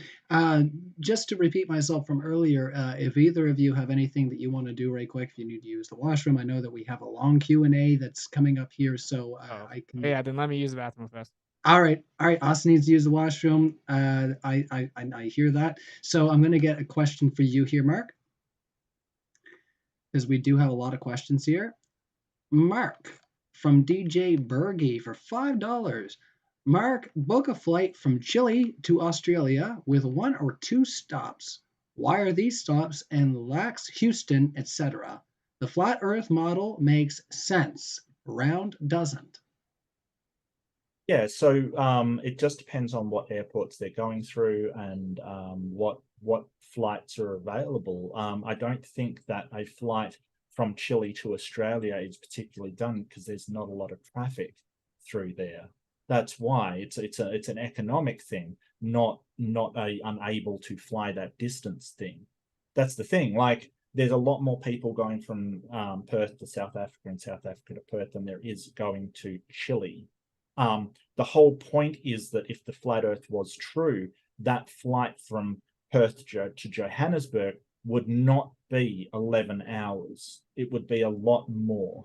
And I showed that on a physical a actual diagram. Like you can't just explain that by saying, oh well, this flight doesn't go from here to here. There may be other reasons why they don't do that. It doesn't mean that the flight should exist because there's flights that don't go from certain locations to certain locations just because not enough people are traveling them. It doesn't mean anything. Yeah, cool. Yeah, Ethan also had a question for you here right after that. So, Ethan W0406 for $2. Mark, when NASA admits flat Earth truth, will you believe them? I think it'd have to be a scientific consensus, but yeah, assuming there was a scientific consensus and NASA did say, hey, we're supporting this scientific consensus, well, possibly, yeah, but I don't, because I see the evidence, I see, but like I live in a port city, I see boats going over the horizon, and the explanations don't cover it. I see, I mean, I once worked with like sort of in a telecommunications company where I had to give coordinates for the satellite internet. Like, without satellites, you're saying, hey, some reason you were fooled into thinking you were working with satellites is ridiculous. So that's not going to happen just because it's not true. The coordinates that we're giving them were like straight up in the air. Like it's ridiculous to think that somehow everybody's been fooled. It's not true. I'm sorry. Welcome back, Austin. And Dang, was the audience getting indoctrinated that whole time? Sorry, I always drink way too much liquid. I'd like chug a drink and then drink too much in the debate. I always do that. that's all right. I'm fortunate. I have my washroom just out on the other side of this room here. I got it en suite, so luckily I could just pop in there essentially. Um, that's what we call it anyways, the bathroom off the kitchen in the apartment. So we had two questions here, which was about flights from Chile to Australia, and also about if NASA were to admit if the Earth was flat, would Mark believe them? So we're going to move on from there. The Bitter Truth for $5 says, Austin, what is quantum physics? Wow, what a question. So it's of course the study of the subatomic scale, and to put into pretty simple terms, they thought, okay, what's the atom? And it's changed like 6 times, I think. And the current definition is a quantum definition that claims the electron can never be detected or found, and then we just have a cloud of distribution probability. And they thought, okay, what's inside the atom? That's how they came up with the atomic model. They're like, oh, the proton, the neutron, the electron. Then they're like, I wonder what's smaller than that, or what are those things made of? And then they dived into the world of quantum and they found out nothing was material, nothing was physical as expected. It was actually all energetic and all seemed to be little bitty vortices. And so they began to identify the different spins and momentums and come up with different names. And what quantum has shown us now, which is actually just the need for materialistic explanation and subatomic particles, everything must be a particle of matter because these people are materialists and frankly hate God. So they've discovered that all relativity and all the theories of the heliocentric model do not work with the evidence on the quantum scale. And we have way too much energy observable in a vacuum for it to work. So it's basically the realm of physics that debunk the heliocentric model, so they keep them separated, and it's materialistic attempt to explain the metaphysical. Awesome. So your explanation is God. I think No, we'll move forward from there, just because you did get a couple minutes there, Mark, to answer a few questions without Oh interruption. yeah, sorry, yeah. That's fine too. I have another question here for Austin. So if you had something you needed to do, Mark, right quick, if you want to fill up your cup, that's fine. Yeah. Austin, $5 from the Bitter Truth. We've magma, Austin. We've magma molten rock with that molten metals moving circular. That's where gravity is coming from. Your reply was hilarious. yeah, that's not even what they claim. They claim that the magnetic field comes from the moving magma core and creates convection currents, giving you the geomagnetic field. They claim that just simple mass in and of itself, distributed within space-time, creates the bending and warping of space-time, creating a gravity well, which causes things to orbit one another via a geodesic path where it changes angular direction in free fall, even though that's anomalous to all physics ever. So actually, that is not even where gravity's claimed to come from in your own model. It's claimed to come from the mass itself bending and warping space-time. And again, everything's intrinsically electromagnetic. It would actually come from the background medium. It actually presses down from energy above us and creates the downward electric bias. All right. Excellent. Mark's back here. Arcane Vision asks, Mark, what repeatable, observable experiment can you cite showing a pressurized system can exist next to a vacuum without being separated by a barrier? Yeah, so Cavendish experiment shows gravity. It's done all the time. The equations that we use take the weight of what is hanging there on the pendulum, or the weight on a string, and we can see the effect of deflection from that thing to the and it changes, like we change the weight and we change the distance to the objects to the weights, and that changes the amount of deflection exactly as gravity predicts. So yeah, we know that gravity has a effect on stuff. So we know that gravity can attract air particles or any mass, really. All right. Coffee Mom, $1.99. Is night time for me? Is it daytime for Mark? Yes. I think we discussed that before we started. Yeah, it's daytime Yeah. where you are. You can see the sun through my blinds in the back, actually. So yeah, definitely. Look up coffee cup caustic. Sorry, Austin, I think we missed you there. To explain the distribution of day and night, you can look up something called coffee cup caustic.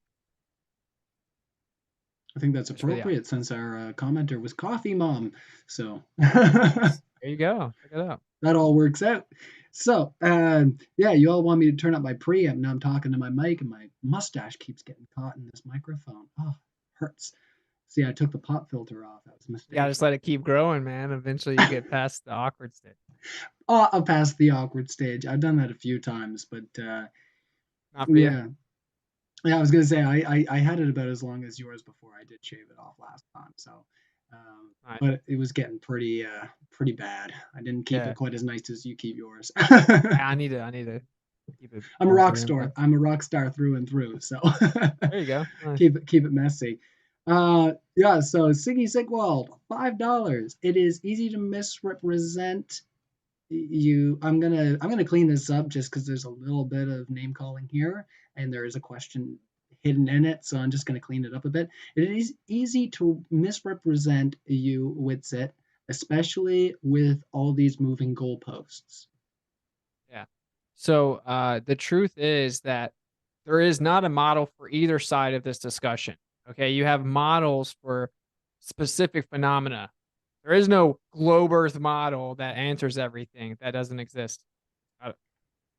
Oh, James came in for a second. James, So my goodness. yeah, there is there is no like model. If you want to show like a model for the globe Earth at the magnetic field, you have the geodynamo model. Okay, you create models to try to explain different phenomena. But I'm not moving any goalposts. Okay, answering. I can answer every question specifically. I give specific responses and bring up specific points, and they're always avoided. So I'm not moving the goalpost. I'm addressing with substantive specificity. So you can just watch the debate back again without a bias, maybe. All right, let's move on there from that. So we have $5. Oh, sorry. Congo 44. Sorry, $11. Witsit, please cite a paper that says the light is the excitation of a background medium, or did you just make it up? Oh, yeah. You can read all of Oliver Heaviside's work and Charles Produce Steinmetz's work and Nikola Tesla, just the fatherheads of electrical field theory, the person that made the AC generator and then perfected it. Charles Produce Steinmetz perfected it. But what do they know? What do they know? They're not just geniuses or something. So there's some papers for you, very extensive ones. You can also read Jeff and Minko. Now, I know the people that are going to say something. I've never read any of these people.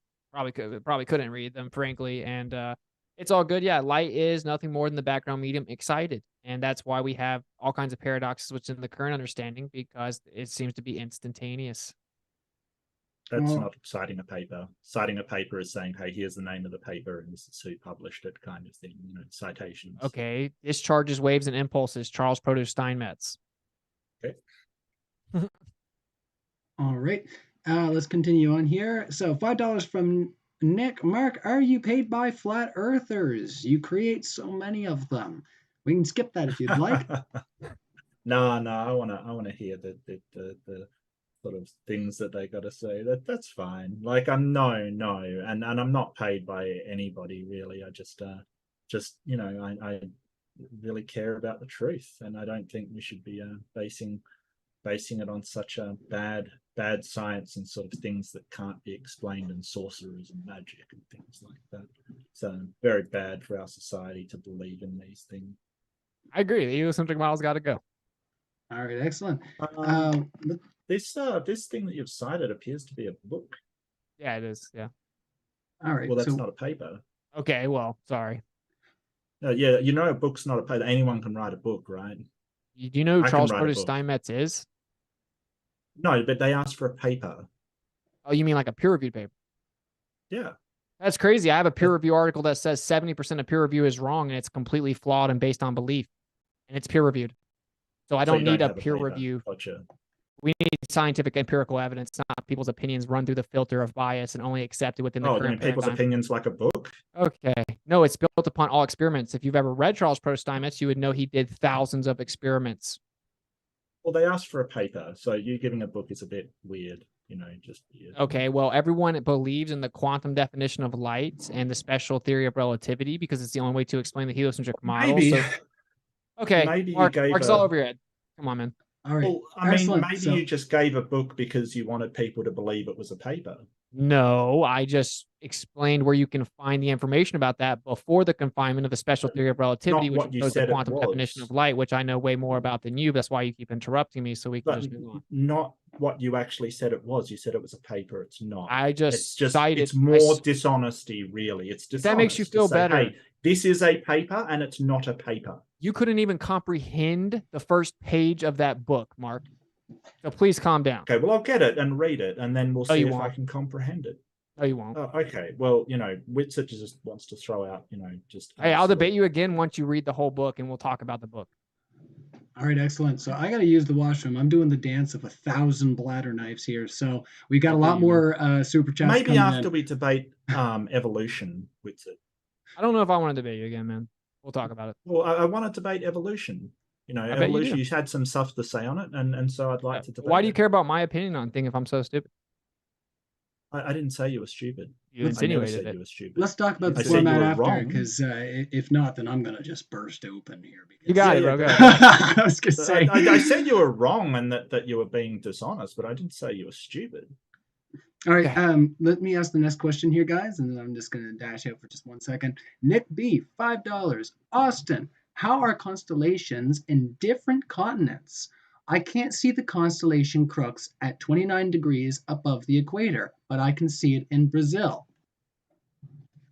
Okay, yeah. It's pretty simple, man. So when you get further away from things due to perspective, they drop optically and eventually you can't see them anymore. We have a limit to our perspective. It's visual curved space. It's actually hyperbolic geometry. We've explained this many times, but ironically, how you actually view the stars on the Earth debunks the globe because we can see the Southern Cross way too far north and we can see the North Star way too far south below the equator, which should be impossible. And the globe just claims, oh, it looks like it's there, but it's actually blocked by the Earth.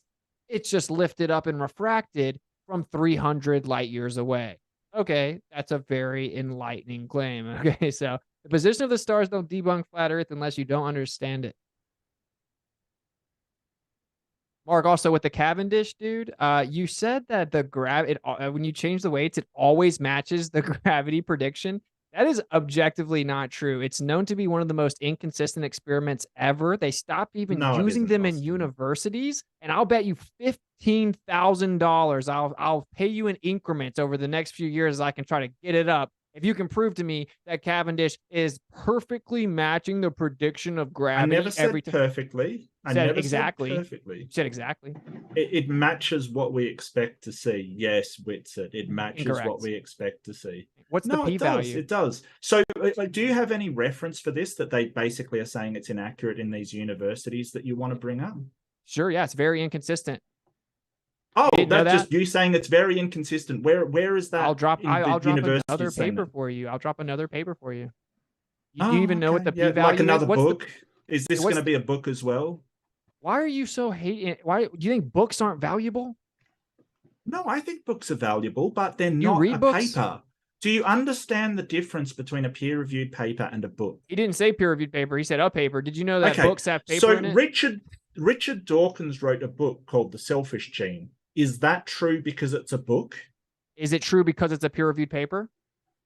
Is it? Well, it's not a peer-reviewed paper. It's a book. Is something Understand the true difference? because it's a Like, you don't peer-reviewed? even understand the difference between a book and a peer-reviewed paper. Yes, It I is do. embarrassing, quite frankly. No, but you Like, said Richard Dawkins oh. wrote a book called The Selfish Gene about evolution. Does that make the book true?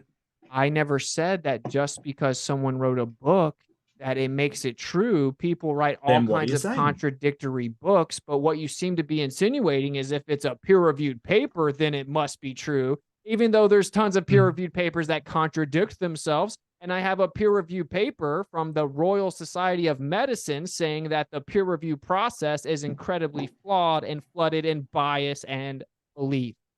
I never said that. What I'm saying is that the methodology of having a peer-reviewed paper is more reliable, way more reliable than somebody going out to a publisher saying, hey, I got an idea for a book, writing it down, and then producing a book. It is way more reliable, and certainly more reliable than a flat earther sitting there and just saying words, expecting them to, somehow magically create a model for what they're trying to explain.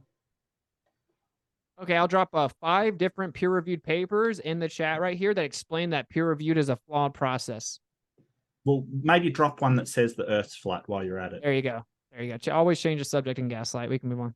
That's the same subject. It's peer-reviewed papers. What are you talking about? Would you like to admit peer-reviewed is a flawed process? It's not perfect. No, it says it's incredibly flawed and it's flooded with belief. And it was peer-reviewed, so it must be true. It's not perfect. But no, it's not good at all. I never said it must be true. What I'm saying is that peer review is a way better methodology than just publishing a book, because anybody can publish a book on anything. Sure, yeah, but do you agree that if the book details experiments that can be verified scientifically, then it's much more valid than a peer-reviewed paper that doesn't have experiments that can verify it? If the book is detailing experiments that can be verified scientifically, it will be in a scientific paper, and the book will reference the paper. You couldn't even answer the question. How do you know the person that wrote that book did a proper verifiable good experiment?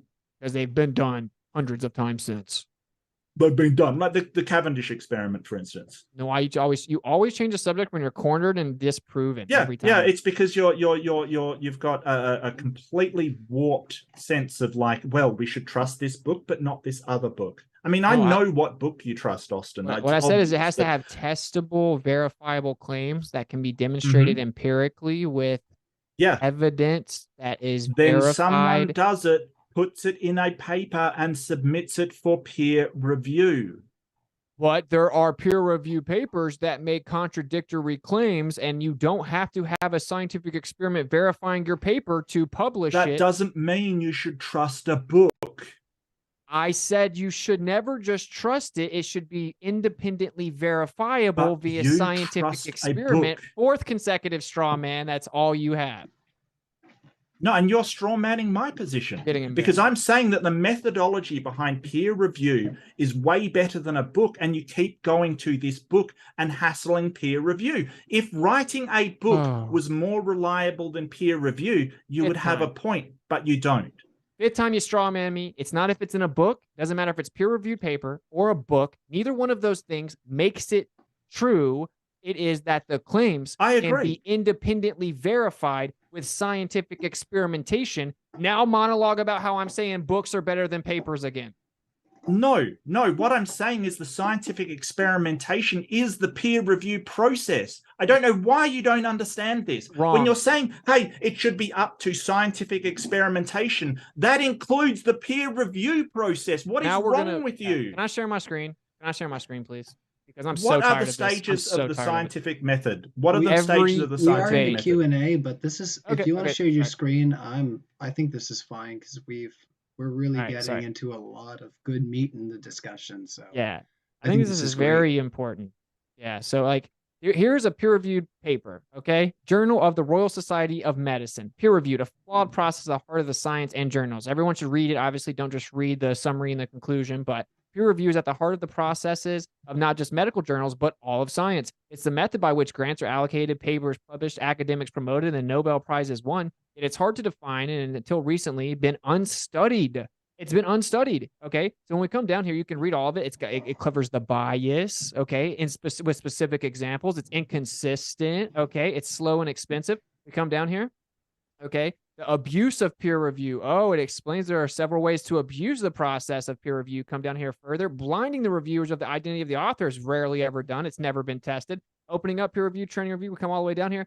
So peer review is a flawed process full of easily identified defects with little evidence that it works. Nevertheless, it is likely to remain central to science and journals because there's no obvious alternative, and scientists and editors. I cannot finish the sentence. Scientists and editors have a Scientists and editors have a continuing belief in peer review. How odd that science should be rooted in belief. Okay, and there's all the references. You can look it up yourself. So peer review debunks your claim that we have to always have peer review, and it somehow makes it more valid. Thank you. Okay, so I want to share my screen. Yeah. Can you respond to the paper? Yeah. What it's saying is that it does have flaws in the process. However, there is no alternative because it is the most reliable way to gather data. You're basically saying because this methodology has some problems in it, then we shouldn't trust it at all, while not giving any alternative to the process of science, right? So let's have a look. We can share your screen there if you have something that directly interacts with what he was saying there. Steps in the scientific method. So when Austin says, like, we can verify this scientifically, this is what he's talking about. And if you go down in the last step, report your results, checked and verified by other scientists in a process called peer review. So when he's saying, hey, we can scientifically verify this, he's basically saying, hey, we can include peer review in this process. So Austin, just because you don't understand science and how it works, when you keep saying we can verify this scientifically, you're basically saying, hey, yes, we can include peer review on this process. So you don't know what you're talking about. This was in the early 1900s, at the beginning of electrical field theory. There wasn't a huge peer Ah, review process sure. done at the time, but these inventions and innovations are still used to this day and have been scientifically demonstrated and experimented on many thousands of times, which means it's much more valid than something that can't be scientifically verified. We can move on. I've said it 7 times now. Yeah, no, scientifically verified means peer review. Just because you don't understand it doesn't mean it doesn't include peer review. Yeah. Okay. When did peer review start? I don't know. What, you expect me to have that off the top of my head? Oh. Like, I just have access to that? So he has over 200 patents, and like majority of them are Okay. used today. I'll look it up. I'll look it up. Charles Produce Steinmetz. He was like an incredible genius, like a literal savant. Could read books, and then you ask him what's on page 357, and he could tell you what it said. He invented tons of electrical inventions we use to this day. And when did he write his stuff? Like late 1800s, early 1900s. Okay, peer review started in 1665 by the Royal Society in London. Thanks, Austin. Cheers. When was it? 1665. Okay, but was it a broadly accepted modern process? Peer review process. Okay, So he probably thanks, has Austin. them. If we can move on. You're wrong. We can move on. That's fine. Yeah. You know more than Charles Produce Steinmetz, but couldn't even read his page. I never said that. That's a straw man. I never said that. I never said that. Again, in conclusion, my point is, it doesn't matter what the paper is, what the book is, who writes it. That doesn't make it valid. What makes it valid is that the information inside of it can be tested and verified with experimentation, just like Charles Produce Steinmetz's books have been verified because he details experiments that we still use inventions from to this day. Nice movement of the goalposts there, Austin. Now suddenly it's not scientifically, it's by observation and experimentation. Yeah, good moving of the goalposts there, mate. You're wrong. Just accept it and we can move on. There we go. That's what science is, experiment and observation. Oh my gosh. That's what science is. All right, let's and peer review. It's reporting as well, as I showed you in the list of stuff to do in the scientific method. But no, you just don't want to believe that peer review and reporting of your results, you know, checking and confirmation by other people is actually a thing. He did that because you don't. Well, then give us the paper. Hundreds of people have tested his theory since then. Give us the paper. The paper. Okay. The question was for the paper. Just give it to us. Yeah, and that's just insulting someone because of their accent. So way to go, just Austin. Boring you don't have arguments. and monotonous. You don't just have, you just throw out insults. Okay, we'll let the audience decide. We'll let the audience decide. Well, sure. Just to inject here, if anybody's wondering what my p-value is, it was great. I feel much better. All right, let's move on. You have a fan here from Surgeon General. They're a member for 20 months, and they say, Mark, you rock, brother. My head would pop live on air. Yeah, it's hard to hear that kind of stuff. Sure, I get you, buddy. All right, excellent. And moving on, we got Earth is Life, $5. What's the difference between Johannesburg and Sydney on a flat Earth? And is flat Earth Banjo's map an accurate map of flat Earth? We don't know all the actual distribution of the land masses, contrary to people's like presumptuous ignorance. It's been consistently verified that distances in the Southern Ocean, for example, are drastically inconsistent reported distances and travel times in the Southern Oceans. So whenever people like pretend it's all perfect, it's a joke. Of course, 90% of people live in the North. Provably, when people travel in the Southern Oceans, the distances do not seem to add up to the claim. So you're asking me, is Sydney the same? Like, well, there's all kinds of aspects of why you're asking that or what that could mean, because the planes that travel to Sydney or from Sydney, again, they take many hours difference from one way to the next. Okay, so that means they're using jet streams. And they want to ignore that, but the Globe Earth claims they ride jet streams and go up to 850 miles an hour. So I don't know why this keeps getting breezed past. Like he said the plane would fall out of the air, yet we literally have measurable, detectable proof. Mainstream articles will tell you planes go faster than that in jet streams. So whatever. Not twice as fast. And the whole point is that like Austin wants to sort of bang away at, the globe doesn't know this, the globe doesn't know that, the globe, like he doesn't even know where the continents are. He has no idea where the land masses are. This is hilarious. I love it. He just admitted that he doesn't have any idea about his own model whatsoever, which is just, that's beautiful. Yeah, I know more about your model than you do, though. Well, Okay. we can move on from there. Yeah, Globe it's amazing that you markers. don't believe in something you've studied so extensively, but sure. I tested it. I mean, you don't know anything about long wave sort of, transmissions or anything like that. So We'll let the there's audience certain things decide. I know way more about than you do, son. So yeah. Yeah, you Googled it. We all watched you. All right, let's move on from there, Get out fellas, of here, before man. we What are you get talking to about? let's not get too into Yeah. the So Austin's got to throw insults because he's a child. Dude, the whole Yeah. audience said you were Googling. It wasn't even me. let's not get into that. We will move on. Globe markers, 50 euros. Austin, got a unique debate idea for you. Debate Adam Green on both Earth's shape and Christianity deception. Check his recent one on modern day debate. I think you could both sway each other on major aspects of your respective topics. He's actually a genuine person. So they're saying you should have a conversation with Adam Green on our channel sometime. I don't know if that's something you're open to, but we can certainly talk about it. Yeah, I would be down to talk to him for sure. Sure. All right. $5 from Megalyn. All Witsit ever does is cherry pick some barely related topic and use it as an example of why whatever you just said can't be true. So they're Yeah, accusing like you of this is cherry all picking. you'll ever hear. Like you can read the chat the whole time on the replay, or read the comments, or listen to the Q&As, or listen to everything Mark said. Like all you'll ever hear is these vague insults or like attempts to discredit my person or how I debate without any specificity. They'll never specifically say Austin claimed the geodynamo model lacks symmetry, which is predicted by the model and it can't be explained, but that's not true because actually the asymmetry is. They'll never do that. They'll say Witsit just brings up stuff but doesn't understand them and uses word salad, and they just gaslight me. And that's why I get thousands of emails from people that say the Globers are who made them a flat earther, because every single debate they watch with me, the person interrupts, insults, strawmans, and never responds with specificity. So I bring up things specific to the globe earth claim and ways to test the globe earth. It isn't random things, it's specific testable things, and never do they get rebutted. They just know that since majority of people think the Earth's a globe, they can personally attack you and appeal to emotion, and that most people will buy it because they want to believe the Earth's a globe because it's uncomfortable to think that some lie that big could ever be propagated onto people. But it'll be okay. You guys will get there. No, actually, I brought up specificity with a lot of different things, like the azimuthal grid of vision and why the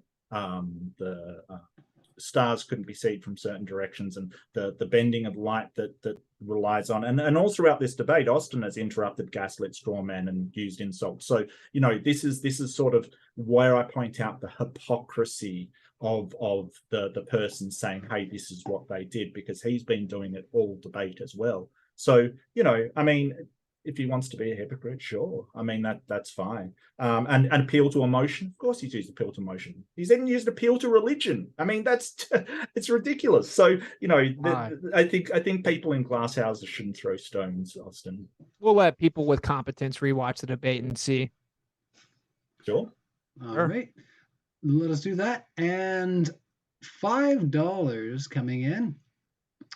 This is from Commercial Sound and Video. Mark, what is your explanation of the vast salt flats that display no curvature? It's the same as bodies of water. They are flat. Please explain. Yeah, salt flats do actually show some curvature, but usually they're not that big on the scope of the Earth. The Earth is huge, like absolutely massive, but you can still see some curvature if you do send somebody far enough out on a salt flat. You do. All right. Any comment there, Witsit?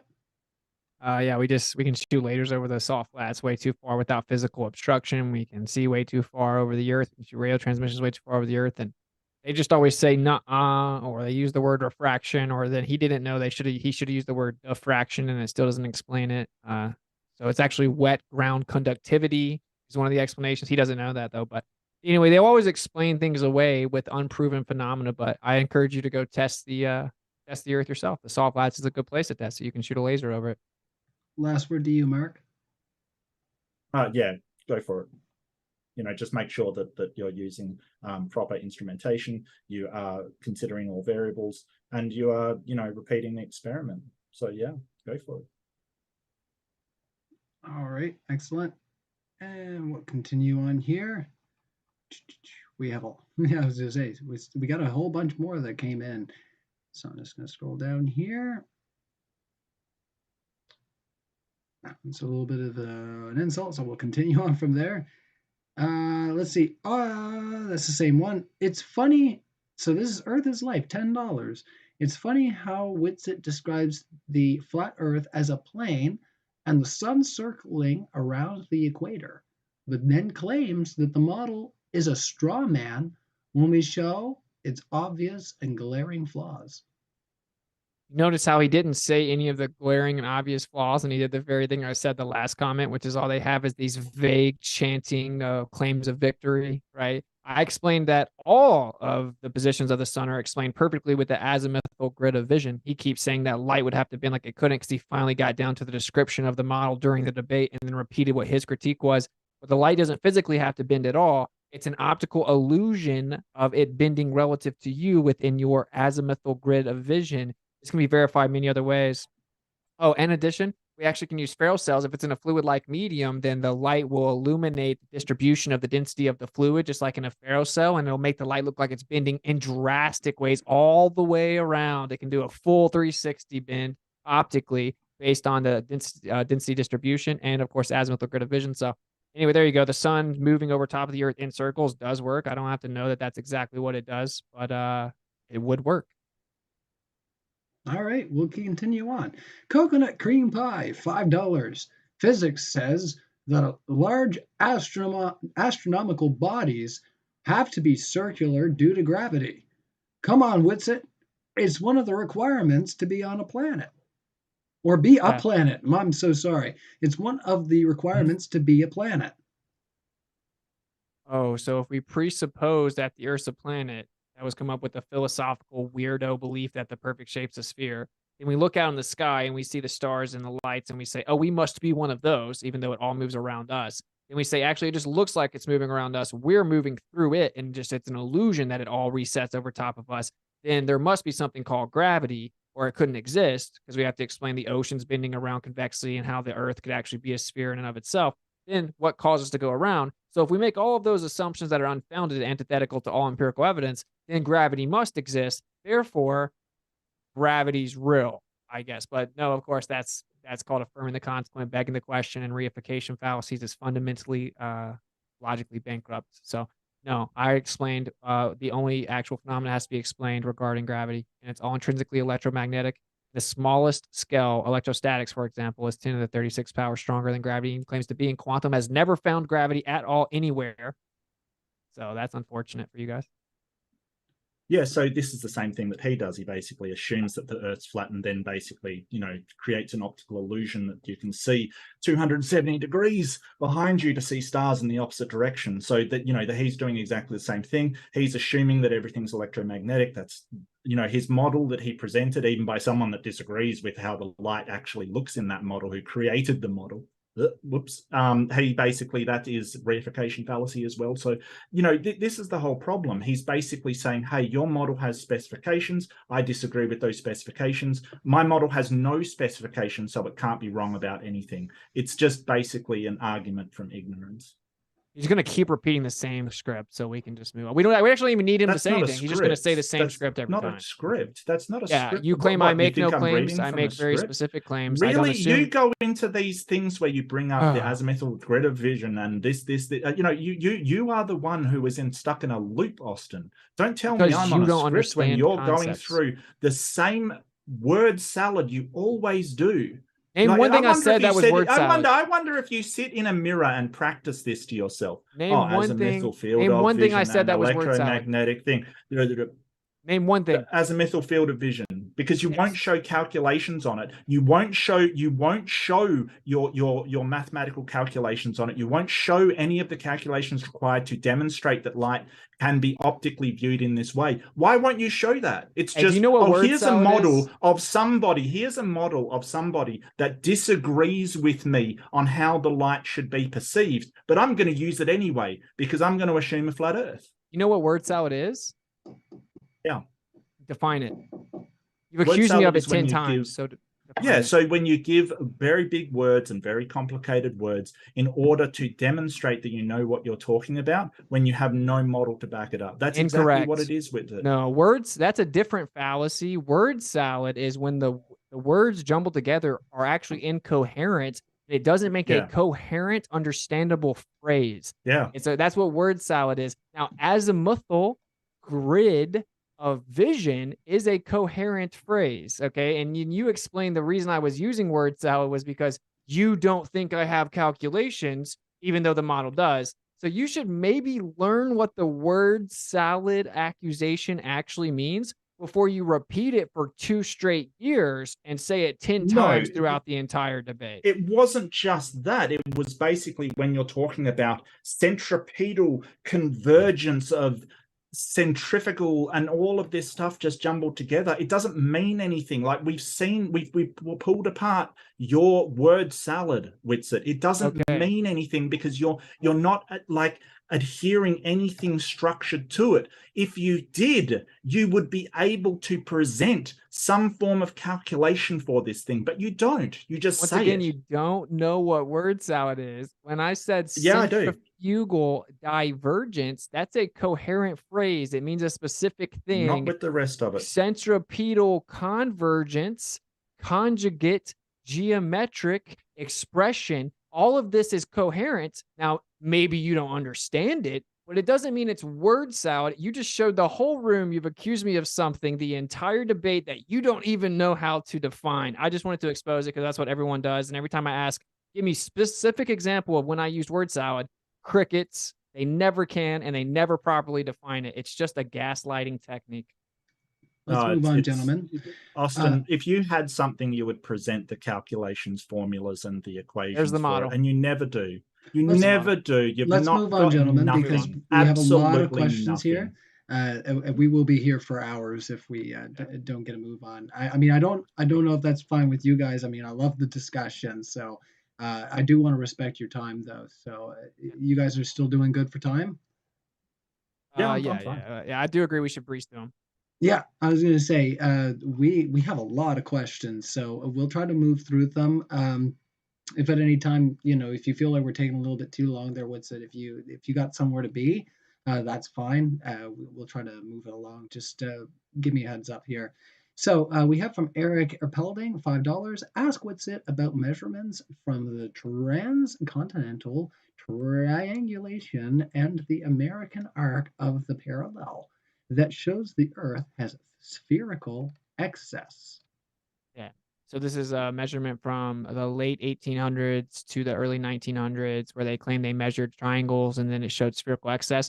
What they actually do is they transform the plane triangles to spherical triangles. They make initial reductions. So they make preliminary reductions to the data. They use the least squares method to make it match the model. They make base net adjustments all prior to the observed column. Then they use the spherical model, which is called the Bessel model, and the Clark method model, our model with the methods built within, to use the spherical models with the R values to actually make the data, then match it by correcting it after they make base net adjustments. And they factor the spherical Earth in to transform the plane triangles to the spherical triangles. And to actually get the azimuth direction reading in the first place, they use base net adjustments and preliminary reductions, reducing the data set to the agreed upon window of the spherical predictions. So it's a begging the question fallacy. Affirming the concept. Let's continue on here. We have Ethan0406 comes again for $2. Mark, are you religious? Do you denounce Lucifer and Satan? I don't believe in Lucifer and Satan, so I guess I don't know. I mean, I don't believe that's a real thing. All right, let's move on. Eric Pelding, $5 again. Thank you so much for your support. Actually, that's the same question. So you know what? Thank you for your original support because I almost read your question twice. Meg Allen says for $5, Globe Earth is responsible for all of the world's navigation systems. What's it?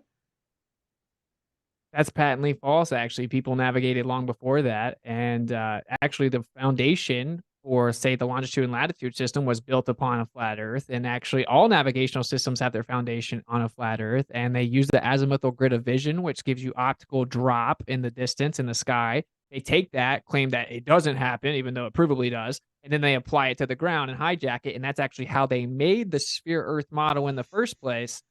So they took the sky, hijacked perspective, and claimed it was the Earth curving. And then now people in 2023 say, look, the sky matches the globe model when the globe model was made from the sky. So it's really weird to me that people don't get that. But yeah, there you go.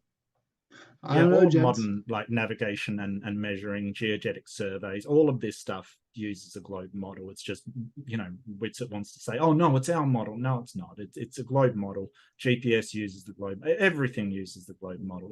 Nothing. The whole point about the azimuthal map is that it's splayed out. It's still the globe model, just made flat. That's the whole point, and that's why the flat Earth doesn't work. That's the it's all of these navigation systems all use a globe Earth. Everything uses the globe Earth. It's just Wits that wants to, sort of say, oh no, they're assuming. It's because it works. It actually has been verified millions of times. Excellent. All right, we'll continue on. I was just thinking that at one point my whole world was the grilled cheese sandwich that I just made. So, Oh, that was your whole world. yeah, Oh, Sandwich Earth. that was the I'm whole converted. world. I'm a believer. I'm a Yes, believer. It's Sandwich Earth. yes, No, you sandwich just Earth. believe I in fairy tales that finally that we God. are all in agreement. The Oh, Earth is fairy a tales loaf like of God. bread. Yeah, no, I know that's fairy tale. Fairy tale. All right, excellent. So, Desmond Moore, $5. What is stopping flat earthers from taking an expedition to the ice wall? That is supposed to be circling us all. Yeah. So there's something called the Antarctic Treaty, which was founded within a year of the foundation of NASA. Just totally a coincidence that they went and explored Antarctica, came back, founded NASA, then said it's illegal for you to go out there without our permission. We only can tell you where you're allowed to go. Now, Globers will say, flat earthers lie and say you can't go to Antarctica, but I know people that have been on trips there. That's not what we say, though. Yeah, I have family members that have been there. You can go on an approved guided tour to selected regions. Half the time you can't get off the boat. They can tell you what you're allowed to do. You have to send in 3 months advance notice if you want to try to do it privately. They have to approve your tour, approve your trajectory and your route. You're not allowed to go over the center. You can't bring external fuel supply or water supply. This is all an extensive documentation from the world's governments, all in agreement, the major world governments. So you can't privately and freely explore out there.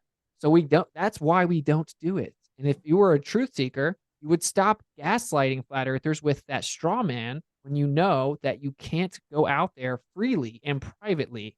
And you should think it's weird that we can't, but you'll come up with an apologist defense attorney stance and defend the government's circling you like the Hunger Games. So whatever.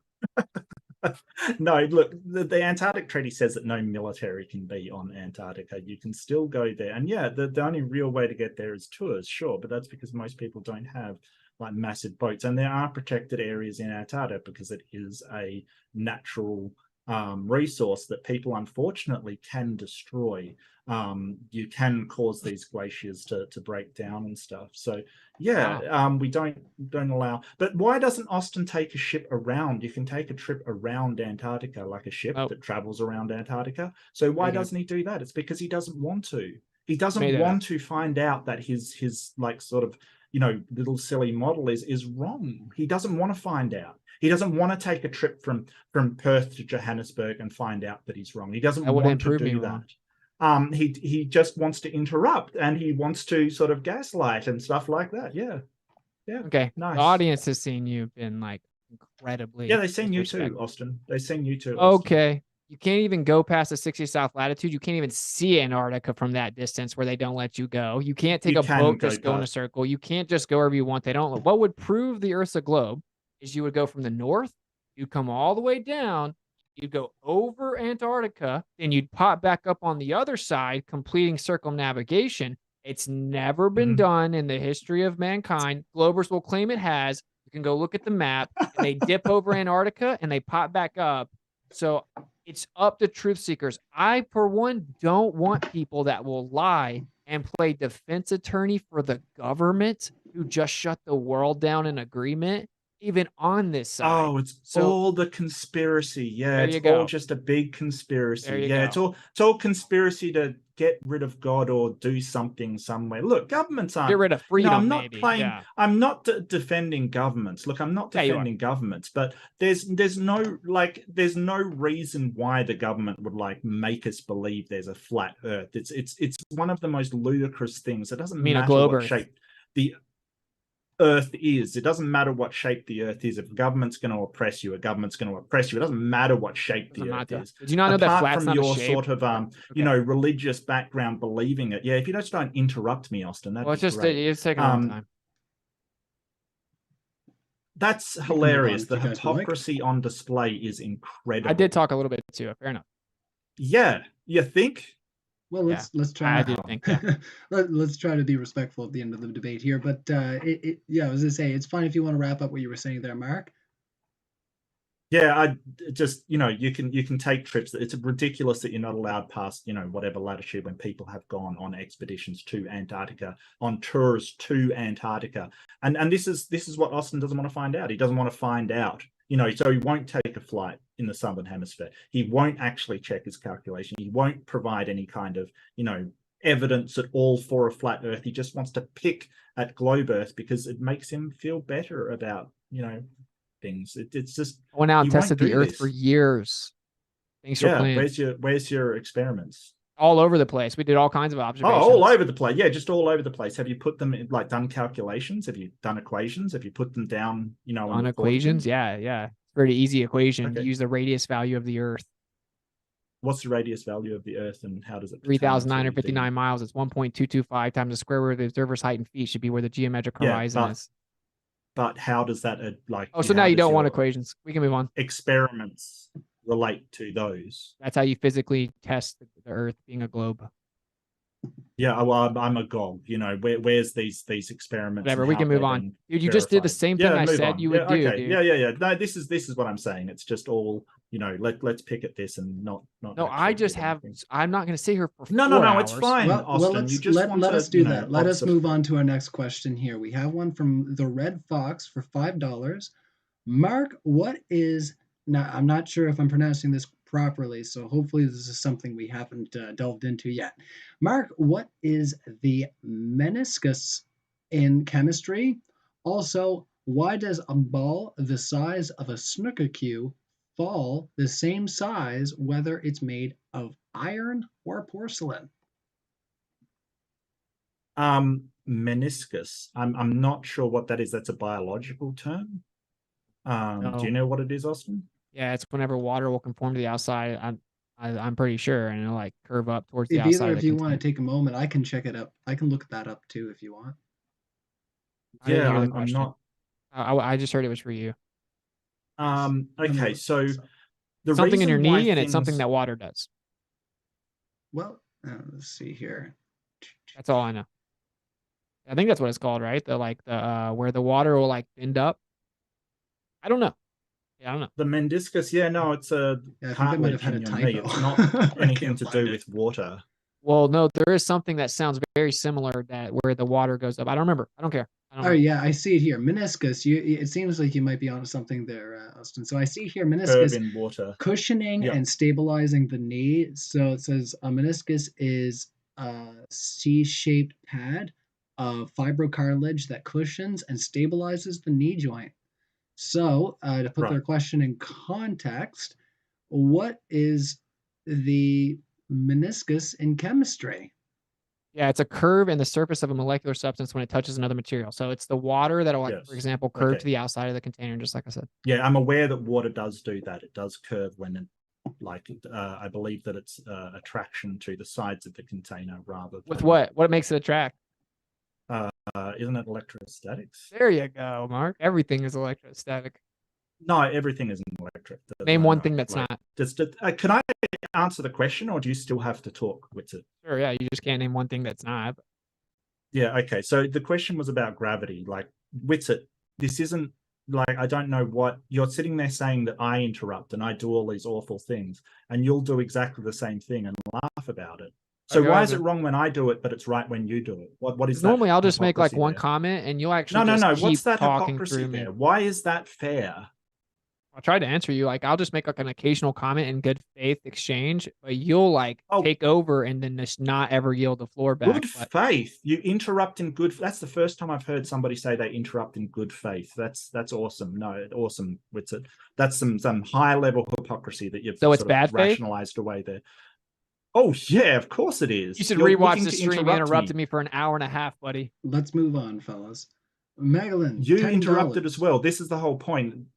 No, Excuse no, no, no, no, no, no. Because the other one was, why do two things the same different weights drop at Yes, the same I do time, even apologize. if they're That different question was density? for you, Mark. So yeah, if you wanna Right, finish there, not for that's great. Austin, strangely enough, even though he's basically taking it over. So basically the amount things, conservation momentum, things that means that things will remain at rest until another force is acted upon it, and once it's in motion it will continue in motion until another force is acted upon it. Now the way that gravity operates is that the heavier something is, the more mass something is, the more force is required for it to move. Even though gravity isn't a force, it acts like a force, and the more energy is required to make it move. But the heavier something is, the more it wants to stay still. So basically, because gravity has a stronger effect on things of larger mass, that larger mass is cancelled out by the amount of gravitational pull that it has. So things fall at the same rate because less energy is needed for the lighter thing, but more energy is generated for the heavier thing, and those things equalize, and that's how gravity works. All right.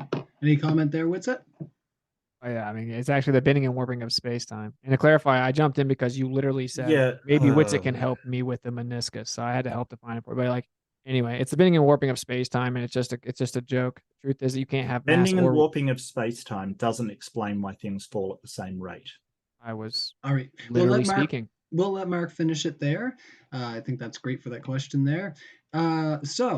Witsit from Magellan for $10. A globe Earth is baked into practically every computer, mobile device on the planet. They all use GPS. This is provably easy. Why do you bother telling these silly lies? Dude, yeah. They're If coming people at think you. GPS proves the Earth's a globe, dude, it's like it's just crazy, man. It's like how people don't understand these concepts. They assume the globe model. They built GPS around the globe model, and they give you a final output based on this assumption. And then you look at the rendered assumption and then say, this proves the Earth's a globe. In fact, of course, we even have discrepancies with GPS. And here's something that most people don't know. The most accurate GPS system is actually owned by the Air Force, and it's closed code. It is not open source. You are not allowed to get access to the world's most accurate GPS. Just look it up, look up the military GPS. It's actually completely not allowed to be viewed by the public. So what a coincidence. Yeah, All right. so this is the weird thing. Like apparently radio waves sort of attenuate really rapidly in flat Earth, but you can be out in the middle of nowhere in Australia and the GPS can still, nowhere within any landmark, any tower, any balloon, and for some reason get a GPS. It's because of satellites. So you think satellites prove the globe too? This is like why people that are competent just kind of laugh at anti-flat earthers. No, it just proves flat Earth, which is the topic No, it of this doesn't. debate. Yeah, No, it doesn't. Why? Well, how do the satellites stay up? There's a million ways they could. Quantum locking and magnetic levitation. Quantum locking magnetic levitation. So they're super cooled. First of all, we don't know what's all the way up in the sky. Does it get colder in the sky? Are they super cooled? Does it get colder in the sky? When does quantum locking gravitational magnetic levitation occur? There are all kinds of different variables that could cause it. You could have a fluid-like medium. Yeah, you could have a fluid-like medium that would help facilitate if you had a super fluid. Doesn't have to be super. Okay. My God, it's like The point is that we can scientifically prove that quantum locking and magnetic levitation cause perpetual orbits. You claim that something free falls in a geodesic path while changing angular direction, and that physics literally contradicts itself, but you wouldn't understand that. So if you can show a demonstration scientifically where something can free fall while simultaneously changing angular direction, maintaining perpetual orbit, then we could entertain your claim as even being possible, but you can't do that. So we can move on. And you think because quantum locking has been done with super cooled elements like an inch above that surface, that for some reason we can super cool satellites and have them kilometers above the Earth in a super cooled quantum locked position is just so zany. I mean, you might as well just say God's holding them up there, Austin. Well, no, like you can actually use electrogravitic propulsion, which has long been known about. Even the Germans looked into it. Electrogravitic propulsion, you could catch the magnetic flux lines. In fact, if you actually go look at even what NASA says, that they use the magnetic field lines to help guide, to literally help guide satellites and to help determine their positioning. We have a magnetic field over top of the Earth. You could actually catch the magnetic flux lines and ride it. Yeah, using electrogravitic propulsion. You could also use magnetic levitation if the conditions were correct. Two verifiable things that can be tested and experimented with. Your claim is anomalous to all real physics, can't be experimented with. You won't address it. We can move on. See, the shifting of the goalposts is they use that to guide satellites, as Austin just said, not propel them. So this is the shifting of the goalposts. You'll say, oh no, how do you propel them? These magnetic lines. But they only guide them, as he just said. You've got to listen carefully because that's what he said, guide them, not propel them. You consider for 5 days and Mark would never answer how you have something in free fall changing an angular direction simultaneously, and if he can demonstrate it. Yeah, so the gravity basically draws it towards the Earth. Just to get in here, we do have a lot more questions to go through. And can I just bring up this? This is about flat Earth, not globe Earth. So we've got no evidence for flat Earth. And about both. Well, no, the debate is flat Earth debate. Did you miss the title of the debate? Do we live on a globe? Flat Earth debate. Let's let him speak there, Austin, if that's all right. What was it you wanted to say, Mark? It's a flat Earth debate. That's what the title literally is, flat Earth debate. Okay, well, I agree to flat Earth versus globe Earth with James. I don't care what the title says. Well, take it up with him because I said the title, the subject must be flat Earth. That was what I agreed. So you can't defend the globe. Got it. We'll move on. I think that regardless of that, I don't need to, Austin. That's the thing. I don't. His intro had the globe Earth in it. No. There's scientists that defend the globe. Go and take it up with them. Publish something. I don't have to. And what I asked was, we're going to move on with our that's all live this chat. debate has turned into. Fellas, we're going to move on with our live chat. I don't want to mute you guys this late in the debate. So we're going to move on. We have Siggy Sigwald for $20. Austin, given that you seem to be a genius and you know so much about so many topics, they're coming at you a little bit. Sorry about that, Austin. How is it that you're not making millions out of your knowledge? You replace all of the scientists in the world and just collect. So I think they're wondering why you're not making money. We can skip that one if you want because that seems a little bit pointed. Like everyone knows that if you question the status quo with any type of scientific information, that you're completely shut out. And I could cite, all kinds of people, famous people, Richard Feynman. There's all kinds of people that have spoken in specific examples how they get shut out if they question the norm at all. But in fact, a lot of things I'm talking about is being proposed within this very field that you idolize, deify, and worship without ever reading, understanding, studying, or doing experiments yourself, or even understanding the experiments that they do and researching. You just go read Popular Mechanics and hear Mark and FTFE and MC Toon say things and then believe it. But in reality, there's an ether being proposed by over 10 different physicists easy right now in modern quantum physics. They're opposing an ether, a Newtonian, a new modified Newtonian dynamics. They're proposing all kinds of the stuff that I've been talking about, but you don't know about that because they haven't come out on the mainstream and told you that's the new belief because they haven't figured it out yet and they haven't agreed to change it. So you're behind. It has nothing to do with that. When you speak the truth, you get censored. And I don't claim to be a genius that's an expert in everything. Okay. I just actually study outside the confinement of the consensus. I can think for myself. I can actually read and understand things. I don't need other people to think for me. And here's the thing, none of those physicists are actually proposing a flat Earth. That's the thing. That's moving of the Oh my goalposts. He God. wants to sort of equate ether to luminous ether, which used to be a while ago. But none of these physicists are actually proposing a flat Earth. They're all saying definitively the Earth is a globe. And so he wants to cherry pick. Oh, well, they say this thing. I can use that for my model. I'm going to use that. But when it comes to actually listening to them and listening to the physics of why the Earth is a globe, that's where he goes, no, I know better. And All that's right. the whole point. I'm He so thinks he sorry. does know better. I don't want to interject here. Just for respect out of our audience's questions here, because we don't want to go on for too long, because we are going into 3.5 hours here. We are going to limit our responses to the Oh, questions sorry, of the Ryan. debaters You that they did leave. ask earlier for us to Oh, sort of that's fine. It's just that I've interject. realized now that we have It's taking questions forever. here that are from over an Probably that hour was a ago, bad idea. so Okay, gotcha, we gotcha. should probably get to it. But Okay, thank you everybody for go for it. hanging I'll out. remain. You know, if you have the time, definitely hit the share on this video. Get this out to as many people as you can.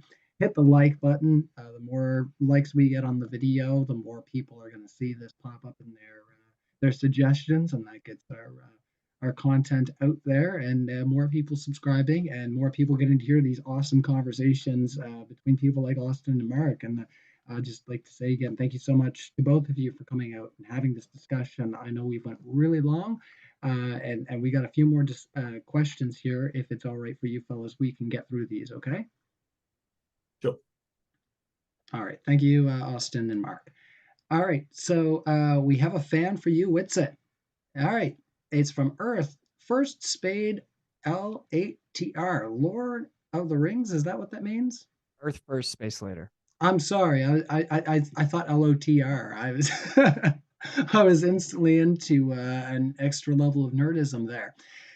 They said Witsit laying down the truth, and we'll put the hands in there for it and everything because Much love. they're extending love out to you, buddy. Yeah.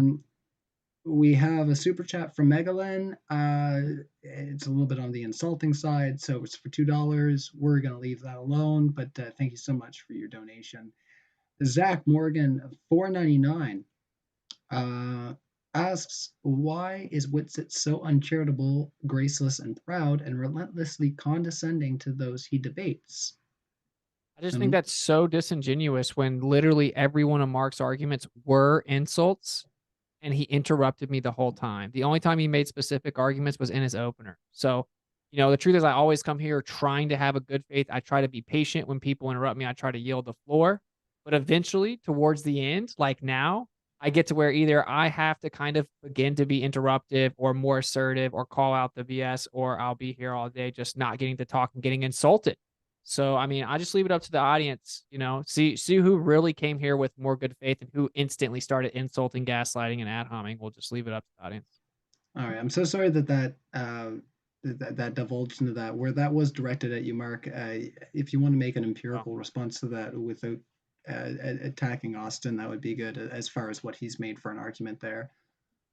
No, Austin is uncharitable and insulting from the start. I mean, he basically let me go first because he did want to have a rebuttal period without me having a rebuttal. He set it up that way, which is, incredibly dishonest. He didn't make a presentation of his own. He saw my previous presentations and sort of addressed it in a rebuttal that he probably shouldn't have had. So, from the very get-go, he's been sort of very, very unfair about the whole thing. He's also interrupted constantly, and that didn't start at the end. I mean, rewatch it. He's always sort of, basically gaslit and sort of told me that this is true and that's not true. So, exact same thing can be leveraged back onto Witsit and these straw man positions left, right, and center. So, the whole idea that that's what I started out with is ridiculous. All right, and Witsit, you would get the last word there. I'll just go watch the debate. Everyone heard it. All right, excellent.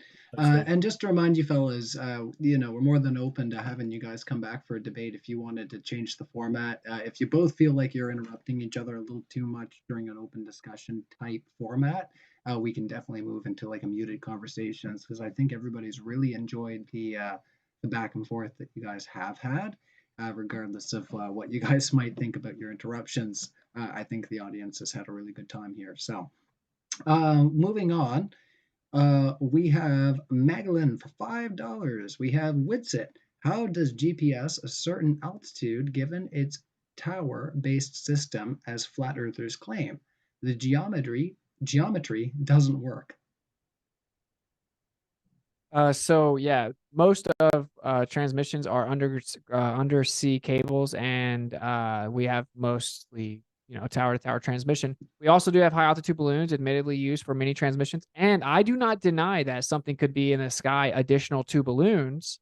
Globers seem to think that because they don't understand that satellites can move over top of a flat Earth, they seem to think that satellites prove a globe. Well, they've heard a bunch of flat earthers challenge it because it's like, well, Google real pictures of satellites in space and see what pops up, a bunch of cartoons. So there doesn't seem to be near as many of these, satellites out in space that people think, and their space is not what people think, and it's not free falling around the ball as they think, but there could be something up there. And in fact, you could actually look into the ether wind experiment by Dayton Miller replicating Michelson-Morley, which was also recovered by Elias, who won a Nobel Prize in economics of science, but I'm sure he's stupid because he doesn't agree with you guys. Anyway, he showed that actually there is a precession that progresses with the time of the year. It corresponds with the equinoxes. And then when you take that, you get a drift of roughly 17,800 miles per hour. They could catch the ether drift within the magnetic flux lines and use electrogravitic propulsion to propagate over top of a flat Earth. So I leave the possibility up for there being something else. It's not actually needed, though. You have high altitude balloons, towers, and undersea cables.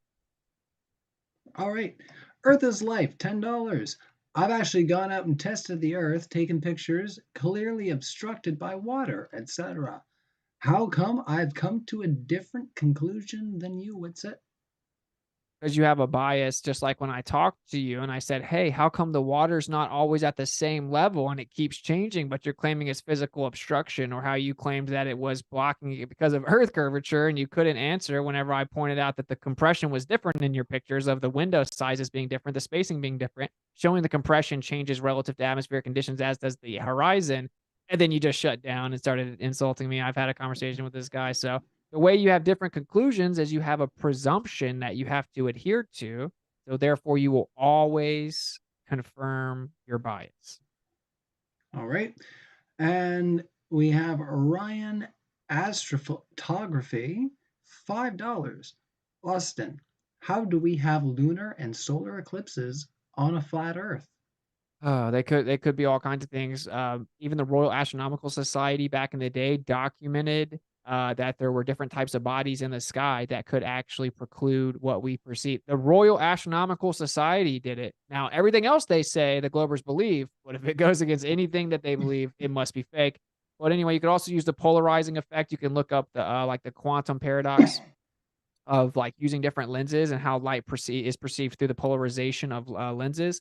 And you'll see that there could be something just simply changing relative to the polarization of light, which we'll call the eclipses. It could be energetic cycles, and it could be another body inside the sky. And all of it, again, can be explained with perfect positioning and timing with the azimuthal grid of vision. All right, excellent. I won't disappear in a cloud of smoke, everybody. All right, Austin, $5. Sorry, from Kyle Marilis. Actually, not for Austin, sorry. $5 from Kyle Marilis. Ryan, you need to be more assertive when moderating debates. I, I guess maybe. I'll do what I I can. think you did pretty good.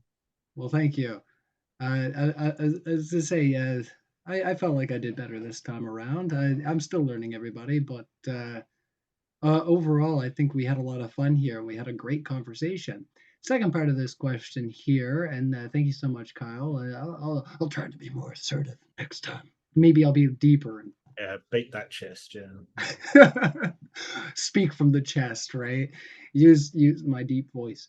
Austin, great work as always. Thank you for doing what you do. Mark, what was your best proof? It's the same chat. Thank you. I still think that the circumpolar stars is the best proof. I think that all of the objections Witsit had was relying on just ridiculous, sort of optical illusions that don't exist, and ridiculous angles of change, and that he can't quantify. So yeah, I still think that's the best proof, because it just cannot be explained on a flat Earth. Even the person that made the model he's relying on said that model doesn't work. All right, continuing on. Cool Lambo, $5. Ball Earth is biblically compliant. Either of No, you? it's not. No, it's not. It Uh, doesn't say the Earth is a ball. So sorry. It says it takes shape like clay pressed under a sill. It's immovable and fixed. It says it shall not ever be moved. And that there's a firmament stretched over top of it, and that heaven is above you and hell is below you. Now that doesn't prove the Earth is flat, but it's a gross misrepresentation of what that text says in its original language to say that it is a globe consistent book. But whatever. That doesn't prove the Earth is flat. Actually, scientific yeah, evidence only begins. What happens is it verifies design, or you can make up fairy tales. Whatever. yeah. I don't think the Bible sort of says that it's flat or spherical. It doesn't really say it at all. It also says there's four corners of the earth, but we know this to be, it doesn't actually mean that the earth has like literal corners to it.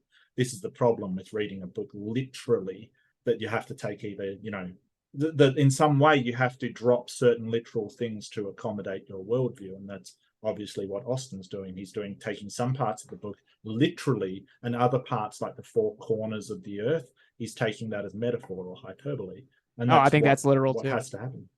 And just to clarify, to the Christian that sent that, Oh, where are the corners? assumably that's a Christian that sent that. You see how the atheist who ridicules the creator makes fun of people Yeah, that need a deity looking over them to feel better. He agrees with your bastardized interpretation of the text that he doesn't believe in and thinks is a joke and ridicules people for believing in. So that should maybe be eye-opening to you. You should re-examine in the original language. Let's where are the move on, corners of the fellas. earth? Just because we have Where are these here. corners? Can't Uh, access anything outside 60 south latitude. We're gonna move on. Oh, yeah, they're just, yeah, imaginary. let's move on. Where that conversation there was not for anybody specific, we'll continue on. Andy Bab, $1.99. Thank you so much for your donation. Please send in a question and please don't attack our debaters here tonight. They've been here for hours having this conversation, and we really appreciate them. So please don't attack our conversationalists. Witsit, what's the update with the Better Than Mage experiment? Where where you are going to send up a camera on a balloon to see the curvature of the Earth? What are your expected findings? Yeah, so we're sending up a balloon that's going to go roughly 32 kilometers. And we have one camera that's like a specific camera chosen to look at the stars, because what we've seen is that the stars actually begin to, like, they're not visible at certain altitudes. So we're very interested in seeing the progression and the visibility of the stars. And then we have an infrared camera to capture long distance shots also on the camera to capture how far we can see, and of course to look at the horizon with minimized imposed convexity. And we also have a horizon correction tool that we're going to use. So that is going to be done, I don't know, in like 3 weeks or so, maybe. It's actually Iru, the one that's doing it. And my expectations are that we're going to see land masses from many hundreds, if not thousands of miles away. And when we do, the Globers will say it's all an illusion and refraction. And ironically, the main argument tonight was that I was claiming illusions, and the globe claims everything's an illusion. So yeah, that should be done here soon. My expectation is that we're going to see a horizon rise towards eye level super far away, and the stars may go out, and we're going to have infrared that cuts through refraction and sees super far. All right, and we'll try to move through these pretty quick here, just so we can get this wrapped up here. Desmond Moore, just to let both of you know, we'll try to keep this to a 30-second response, so we don't go over the 4-hour mark here, just to respect the audience's time here. So Desmond Moore, follow up to expedition to the ice wall question. Shouldn't we be able to reach the ice wall from traveling west from California? I think that's for you, Austin. Okay, well, we always travel. The ice wall would be south. We always travel relative to north using the compass. So that's a weird question. East and west is always going to bring you back in a circle around north. All right. And we'll continue on from there. They Live Sunglasses, $5. I'm putting in a request for a debate about the existence of satellite and or the ISS. Either of you interested in a debate like that? Maybe not against Mark. Not against Mark? Well, Mark's interested. Well, and you're interested too, just not against Mark. Yeah, sorry. Yeah, it's Phil. Yeah, All right. can't defend his views. That's good. Well, you can certainly have that. We can certainly have that conversation. Bite me, XD. Oh, evolution first. Evolution first. Witsit's been sort of, chomping at the bit about I think we can evolution. definitely have that one. We can have muted rounds, and we would really get a conversation going. Maybe it'd have to be creationism versus atheism, not evolution. They hide behind their fairy tale of evolution. I want to argue the philosophy that there is no designer. People are afraid to do it, but Well, maybe let's I not don't go know. down that path. But would you be all right with that, Mark? That classification? Sure. All right. Well, we'll talk about it. So bite me XD, $10. Hey Witsit, Professor Dave was on another channel and he said he'll debate you on FTFE's channels, but said there's radio silence on your side. Would be great to see you two debate flat Earth. Yeah. I'd be surprised if he actually said that online because anti-flat earthers lie a lot, but he may have. What's so funny is I asked for a fair, neutral platform, which seems like a pretty fair request, right? To any reasonable person. He wants to go to FTFE, which stands for Fight the Flat Earth, the most toxic person on all the internet in this discussion, and wants to have a Glober moderator with an anti-flat earther being the host. So no, I want a fair platform to moderate. I'm not going to bring FTFE thousands of dollars. He claims he gets thousands every time a flat earther's on there with a big name. So if you want to do it on a fair, neutral platform, I'll obviously debate him anytime, anywhere. I'm not going to go to a bias setup debate. All right, let's continue on. Before we do, though, everybody in the live chat, if you have a moment, it's just right down there. You just slide your mouse and you hit the like button, and it gets out to more people. This debate that we're having right now, and that would be really awesome. We're just about to break 300 likes on this video, so if anybody in the live chat could go over and give this video a like, that would be great as for getting this message out there and our neutral debate platform. We are getting near the end of our super chats here, everybody. So, Pharaoh Rex, $2. Hooray, the pigeon's back for more chess. Go, Mark. Thanks. Appreciate it. Okay. I wasn't sure what that might have meant. Last super chat that I have here. Pseudonym, $5. Mark, I'm an aerospace engineer with generations of aeroplane planets. Why do we fly in automatic mode rather than manual when reaching a stable altitude? Well, because if you keep altitude the same, if you automatically follow the altitude, you'll naturally follow the curvature of the Earth because the altitude is from whatever part of the Earth. As it curves, the altitude will remain the same and you'll naturally travel in an arc, not a straight line. All right. That would be the end of that super chat. So yeah, I think that's everything that we have here today. We've done it, everybody. We had our debate about flat Earth with Mark Reid. Oh, it's over already. Already. Yeah. So hopefully we'll be back, and we will have that debate between you guys between creationism and atheism. I think you said, Austin, is what you'd like it to be. I think that's the only thing I would entertain. Yeah. Excellent. Well, let's have that conversation. Send me an email, guys, once we're finished up here, and we'll see if we can get that organized for you. In the meantime, thank you everybody for coming out and for your support in the super chats. We super appreciate it. In the meantime, rock on. Thanks everybody. Thanks Austin. Thanks Mark. Thank you. Super appreciate you guys coming out, and we can't wait to see you again. Oh yeah, thank you. Much love. Ryan. All right, thank you guys. Everybody. Take care.